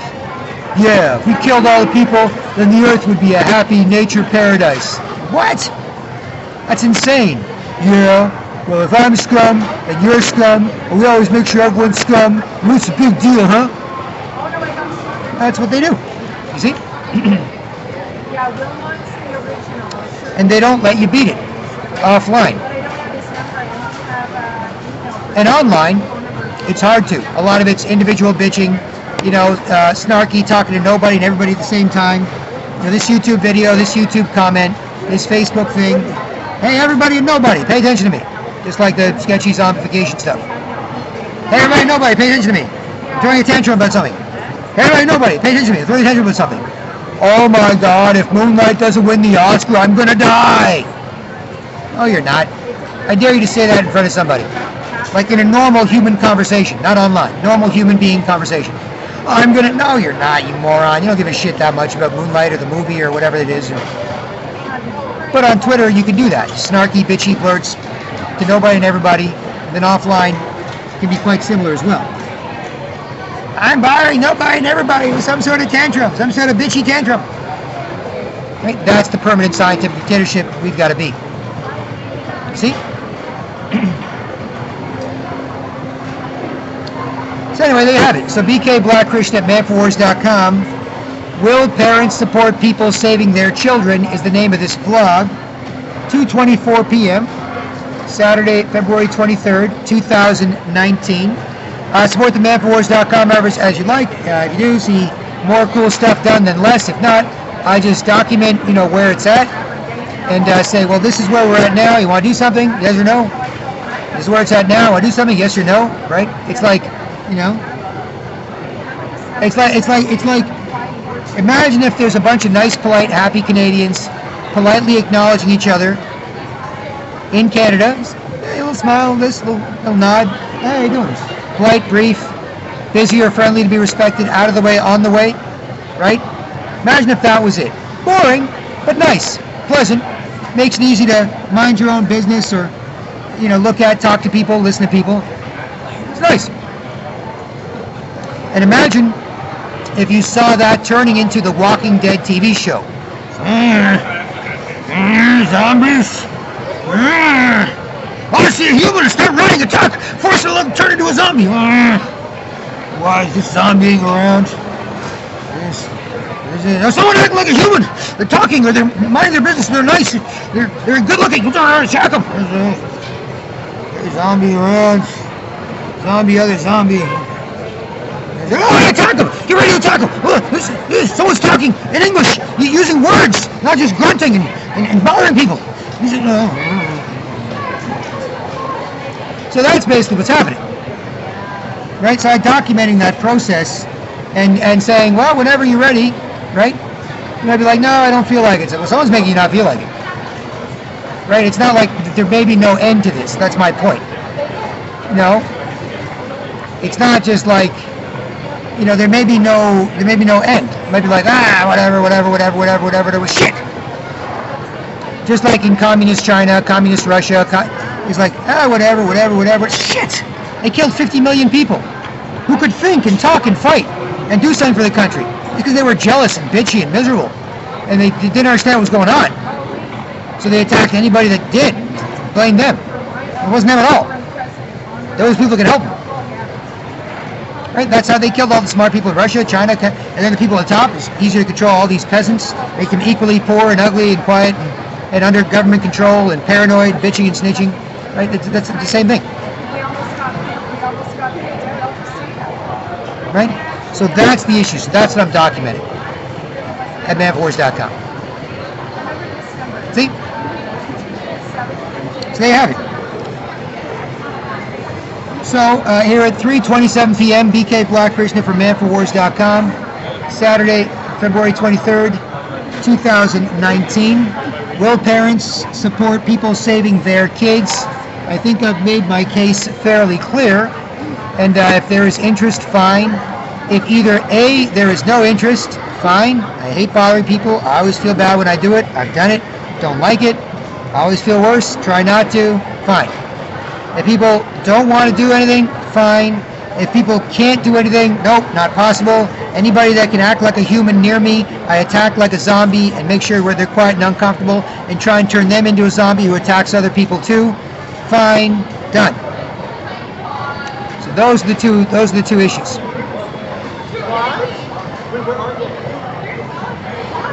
And for the people less into the zombieing than more, it's up to you to try and help see less than more. Otherwise, those people who are into it more are doing it all the time and trying to make as many zombies as possible, whereas people that are into it less are just kind of getting by, right? But, yeah, here you go. Here's a little sketchy back and forth. I got a buddy that does this when I hang out with him, Starbucks. I'm holding up cell phone or napkin, trying to focus on what he's saying. My buddy is not into it, but he understands. Sucks, stupid, nice, polite guy, good guy, and can sort of do enough, just enough to be, not an outcast from people, but not so much that he makes people uncomfortable. So he still gets some good interactions with guys and girls, right? But he just do a little bit. So while people are here, it's like, hey, no, here, hat tip, nose pick, ear flick, nose pick, hat tip. Yeah, ear flick, nose pick, hat tip. Yeah, sure. I'm talking to my buddy here, but you're. Hey, sure. Here you go. Here's a little sketchy back. Here's a little nose pick back. Yeah, sure. Yeah, got you. Oh, here's a little ear flick back. Yeah, got you. And they're happy. They just go, hey, spazzy, Sketchy zombie? Oh yeah, sketchy zombie, sure, sure. But he's not really into it. He's not into it. He's just, yeah, sure, sure, here you go. Oh yeah, you want some, first you see me look ugly? First you see me look ugly? Okay, here you go, run away. Okay, good. Hey, first see me look ugly. Oh yeah, here you go, here you go. You know, then they run away from you, right? Because you're bothering them, they bother you. Nobody likes it. Nobody likes it. Nobody likes being forced to see people look ugly. That's why it's so hard to force people to see you look ugly. That's why they gotta run like crazy, they gotta bump into you, run up against you, gotta hide behind them because people run across lanes of traffic with cars going everywhere, hiding behind mailboxes, jumping out of trees, sneaking by you, get you forcing people to look ugly. It's hard. People don't want to see people look ugly that much. They want to force people to see them look ugly a lot. But they don't want to see them look ugly that much. Right? Even the same people that are trying to force people to see them look ugly, they don't want to see people look ugly that much. They love to force people to see them look ugly. But they don't really like putting up with some idiot force people to see them look ugly. Right? So that's the zombie scientific dictatorship. You see? So for the people that are less into it, just kind of whatever, you know, because I know some people like that. We're cool. And this guy's near us. He's like, oh yeah, hey, you people are nice to each other. Yeah, he's worked up, put up with me. Yeah, let's go. Whoa, humans, worked up, put up. And then say, oh yeah, sure, here you go. Here's a little something. Oh, I fucked up too. Here you go. See, here you go. Take some. Here, take some sketchy zombie business and enjoy. Here you go. Yeah, it's fine. Here you go. Yeah. No, I'm a mess too. No, here you go. Enjoy. Here, enjoy. Take a little bit. Here, a little nose pick. Here, enjoy. They just do that a little bit with the people near them. But they're not into it. They're not trying to bother you. Right? They just, what else can you do? Right? The problem with that is it just leads to more and more. Right? That's the problem with that. Right? But that's what they do. You see? If they bother people who don't like it, you don't like them, and they just wander around bothering people. You see? That's all they want to do. The more you hate being bothered, the more they like bothering you until you hate them. That's why they love being ignored so much. That's why the poor, sketchy, crazy person at the coffee shop sits there for 2 hours and likes being ignored. Because the more you hate being bothered, the more they like to bother you until you hate them. That's why they get off being ignored so much. It's be ignored or be hated. And that's all you can do. You know? If you're somebody that smells really bad, and everyone's like, ew, when they see you, ew, yuck. Then you run into somebody that can't smell, you're happy. You're like, hey, it's better than normal. If you always force people to see you look ugly and make them uncomfortable, and you're ignored, that's better. If those are your only options, right? If some poor, sketchy, homeless person in Toronto, that poor, lonely, sketchy, homeless old man in Toronto, I don't fit in anywhere. Everywhere I go, I make people uncomfortable. Everywhere I go, people, my buddies, my other homeless buddies don't want to talk to me. Like, hey, how's it going? It's Sketchy Joe. Yeah, I know. I've got headlights or a plate in my head or something, or I'm mentally, or the way of his nose. Yeah, I know. Hey, shows your mouth. Yeah, nervous. Put them in the mouth. So they barely look at me or talk to me, my homeless buddies. But I still want to get along here. So what do? Go to Tim Hortons, sit there for 2 hours, try and force people to see you look ugly, be ignored by polite Canadians. Not that bad. They didn't see you look ugly. They don't hate you. They didn't bother you. Happy. Just sit there. Hey, lonely, sketchy, crazy old homeless man at Tim Hortons, sitting here with my coffee. Hey, you, polite Canadian. Hey, you want to see me look ugly, sketchy? Anybody, you want to? Oh, no, good, man. Just order coffee. Don't worry about it. Oh, thanks. It's not that awful to be near me. All right, good, I'll take it. Next Canadian comes into Tim Hortons. Hey, sketchy, lonely, sketchy, old, crazy homeless man. First see me look ugly. Sketchy. Right, ooh, nervous. Oh, good, man. It's all good. Oh, it's fine. It's not that bad. Really? It's not that bad? Great. Best I can do. See?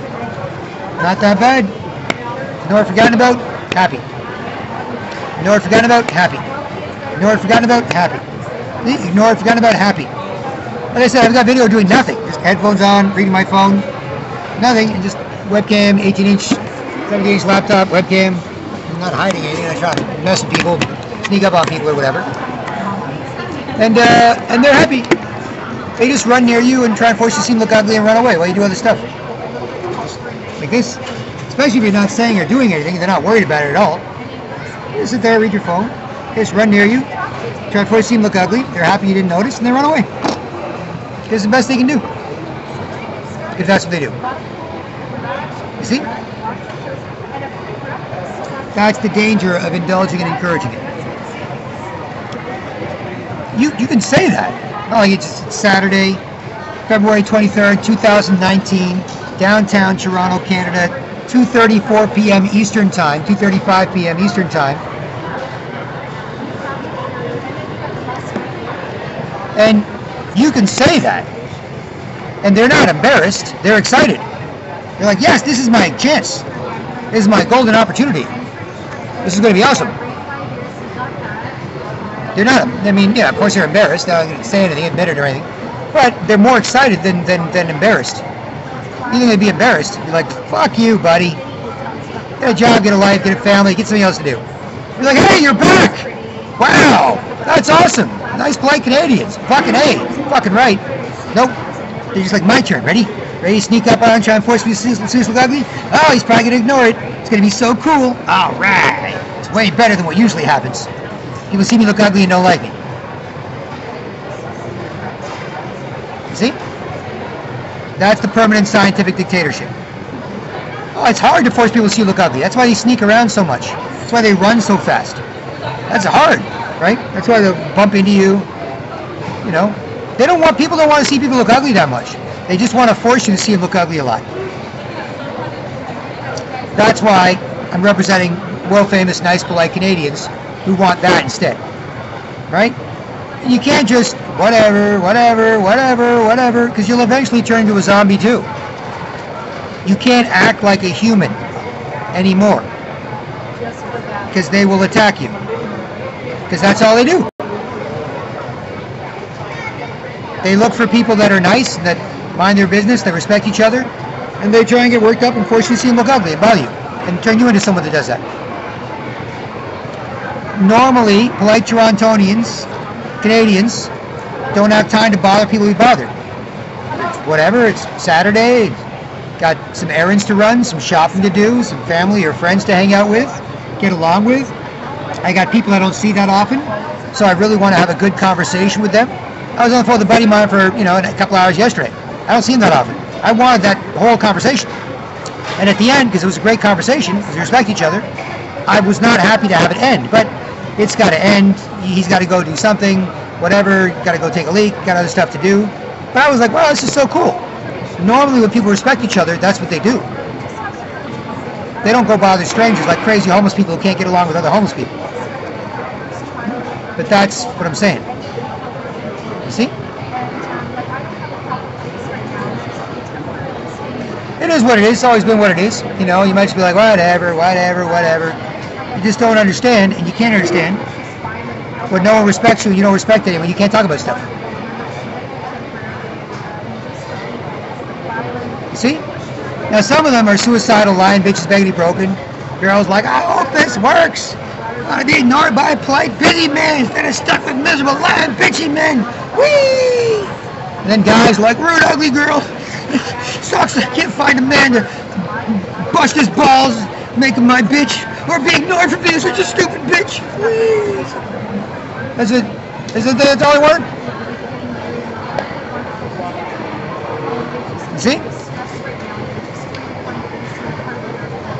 Now, the worst cases, because there might be thousands of people here, the worst cases might be 5-10% of people, 20-30% of people, 50% of people, whatever it is.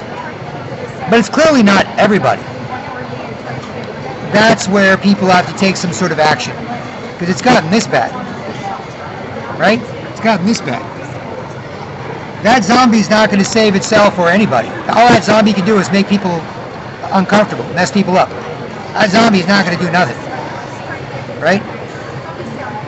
other people who are like less zombie, but just sort of into it. Hey, how's it going? How's it going? Yeah, of course, I want to put up with you. Oh, sure, buddy. Sure. I got you. People get all screwed up sometimes. And, yeah, sure, I got you, buddy. No problem. Here's a little nose wipe, a little ear flick, a little touching your face indicates lying. Make you put up with them. It's whatever, rude, ugly girl. It sucks being a rude, ugly girl, especially if you don't look like a girl. It's guys. It's all it sucks. Yeah, I get it. If you just keep going along with that, it just keeps getting worse and worse. Whereas if you can help people stop, then it can get better. So if you're not among the worst cases that are like, fuck you, and your 17-inch laptop, and your webcam, and you saying this shit, I need it so bad, I don't give a fucking shit, I don't give a shit at all, I don't care, I'll get right up and go, this is what I look like, and this is the stupid stuff I do and get embarrassed about. They'll just right up to you, right in the camera, I need it so bad. Right? Those are the worst cases. If you are not the worst cases, then you should be able to help. If you're the worst cases, you should be helped or just politely ignored so it's not that horrible to be near you and that's as happy as you can be. Right? You'll see. And this is great. You might think, well, I don't know. I don't want to be mean. You're not being mean. Polite Canadians and rude, sketchy Canadians can get along. They have gotten along before, and they can get along today. It's not an issue. You politely ignore them, you have some self-respect, you don't bother them, and they're as happy as they can be. They get super excited. They have so much fun. That's what I'm suggesting, that's what I'm hoping. They'd be like, whatever, asshole. You should get along with people. You shouldn't make a scene. What are you talking about? They'd be happy. That's as happy as they'll be if they don't stop. You see? So ideally, this spring, this summer, this is winter. This isn't even 100 zombies attacking you in the winter is nothing like 1,000 in the summer. 1,000 in the summer is way crazier, right? So you've got to go full zombie and disguise yourself. Either be a zombie or disguise yourself as a zombie permanently, or you'll have not 100 zombies in the winter when not as many people go out, but 1,000 zombies attacking you, right? If you are at Dundas Square in downtown Toronto and you stop and you relax and you mind your business and you take a lick from that ice cream cone, I'm happy, this is tasty. 1,000 lying, bitchy, sketchy, ugly zombies will attack you, happy human, being, enjoying, acting nice. You force you see me look ugly. You are worth being bothering. Me not worth getting any attention from, paying any attention to. You really worth it because you still human. Force you see me look ugly. Can't do anything. So you have to disguise yourself and be miserable all the time. Even if you are a nice, polite, happy Canadian, typically doing well, get a lot of people, you have to be in disguise. Right? Be like, oh yeah, ice cream, how's it? Oh, it's okay. It's all good. No, it's a little, not as good as I remember when I was a kid. It's a little, or you gotta be super fake and bitchy and butchy and wander around bother people and make them put up with you. Yeah, whatever, yeah, it's all doesn't mean nothing. Yeah, whoa, messed with you a bit, right? See, if you're gonna be on the defense, you gotta be really sullen, bitchy, miserable. If you're on offense, you gotta be all hyper and ready. Look, we got about X. Oh, ready? We got X. See that person over there? Get him. Oh, see that? There's a woman from City TV News. She's doing a news story. Ready? She wants to concentrate. Get her. Yeah, get her. Yeah. Who do we get next? Anybody act like a human nearby? Anybody? Who? You're just looking around hunting for humans to turn to zombies. Humans that are not acting like zombies bothering people, they're hunting for any signs of human behavior left to try and attack them and turn them into zombies. Right? That's what they're hunting for. That's what they're looking for. That's what they're getting all excited for. Like the Walking Dead TV show, World War Z, zombie movies, whatever. Right? And we, make it hard to talk, can't do anything else with your mouth, start biting people, whatever, you don't give a shit about people, it's ugly, stressful, and confusing to force to put up with you, you don't care, So if they don't care about you, you know that, you make sure, so they go bite them. Right? It's like, I know you're going to fucking hate this. I know you're going to hate this. No, fuck you, put up with it. So, you know, you don't like people, they don't like you. They can't talk. So go bite people. You see? That's the danger of the permanent scientific dictatorship.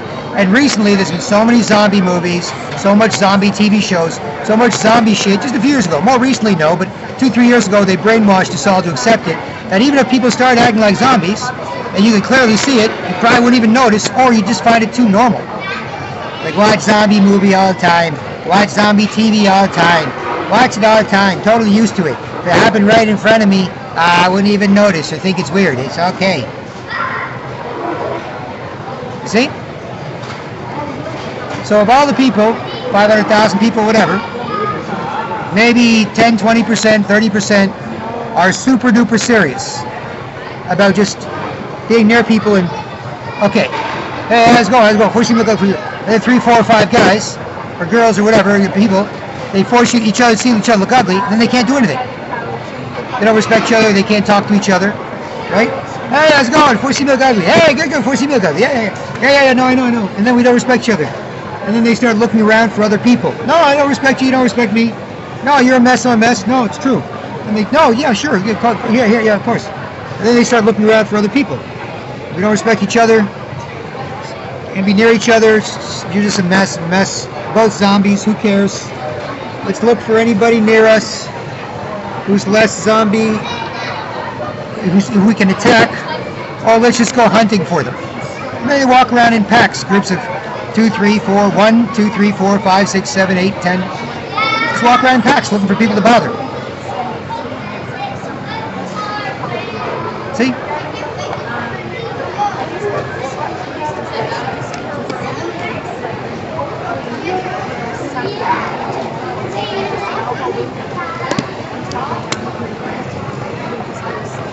You see?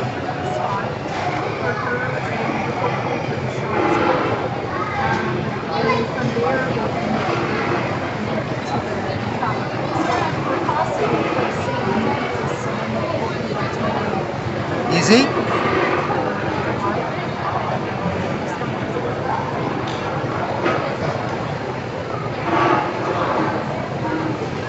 People will do it. Whole families will do it. You know?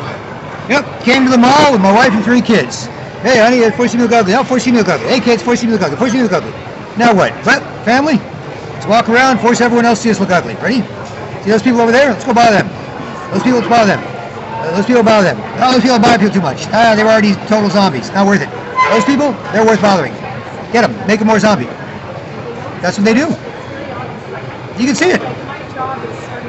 You know, or if they're talking to each other while they're zombieing, they're, you know, not really talking to each other, listening to each other, if they're sitting down somewhere or having lunch, because they don't respect each other. So why? Hey, listen to me. Of course you see me wipe my nose. No. Why? Don't give a shit about me. Why should I listen to you? Alright, fine. I need to force you to see people see me look ugly and make them uncomfortable. So I'm talking to you and you're not listening to me, so why should I listen to you? Let's just hang out near each other and have some crap come out of our mouths while we try and force other people near us to see us look ugly. Yeah, I know. Hey, it's crazy. Yeah, you know, that's true. Hey, anybody nearby want to... I know we're hanging out. We don't see each other much, but we don't... It doesn't matter. We don't like each other. Don't respect each other. So anybody want to see me look ugly? Anybody nearby want to put up with this a bit? Oh, we already finished with each other. You see? So if you're not completely gonzo, you should try and help. If you are completely gonzo, then completely gonzo. Like, hey, like the poor mentally ill, sketchy homeless person in the coffee shop, don't hold it against them. Just politely ignore, forget about it. The best they can do, not being that awful to be near, they can still feel like, I'm a Canadian too, you know. I sit in a coffee shop, Tim Hortons, I bought my coffee, I try and force everyone to see me look ugly until they don't like me, and they politely ignore me. But it's not that bad. I'm a Canadian man. They don't mind if I'm here. I sit here, I drink my coffee, I force people to see me look ugly and sketchy, or I try and, hey, you want to see it? You want to see it? And they politely ignore me, and I'm happy with that. Instead of them seeing me look ugly and not liking me or bothering me. And I'm happy with that. And that's what they like. See?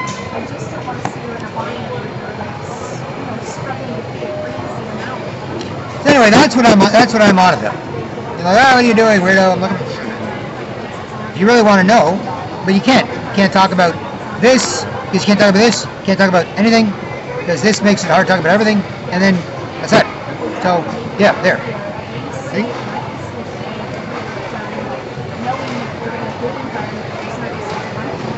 And there you have it. So anyway, this blog was called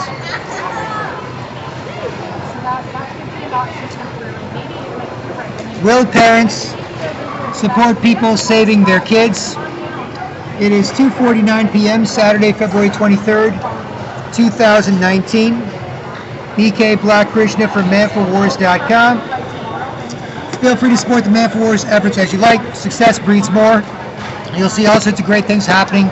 Or it doesn't, and you won't, because you'll be like, whatever.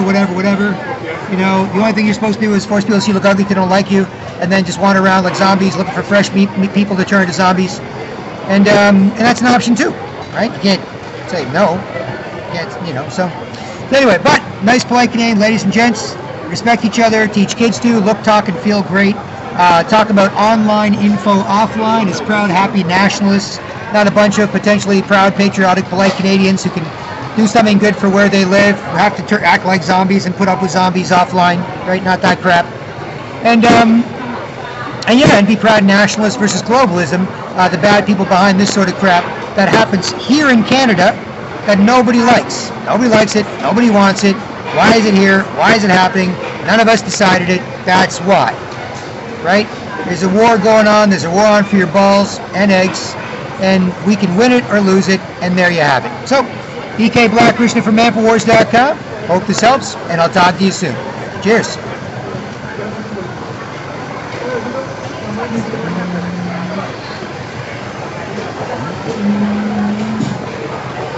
It's the most fun they've had all day. Have you ever seen people more excited? That's what happens. See? Don't worry, self-respecting Canadians don't like being ignored. When you're not a mess, you don't like being ignored. Not like good-looking nice guy, good-looking nice girl. No. This is the... So, anyway, help out if you can, if you feel like it, or don't, and there you have it. BK Black Krishna from manforwars.com. Hope this helps, and I'll talk to you soon. Cheers.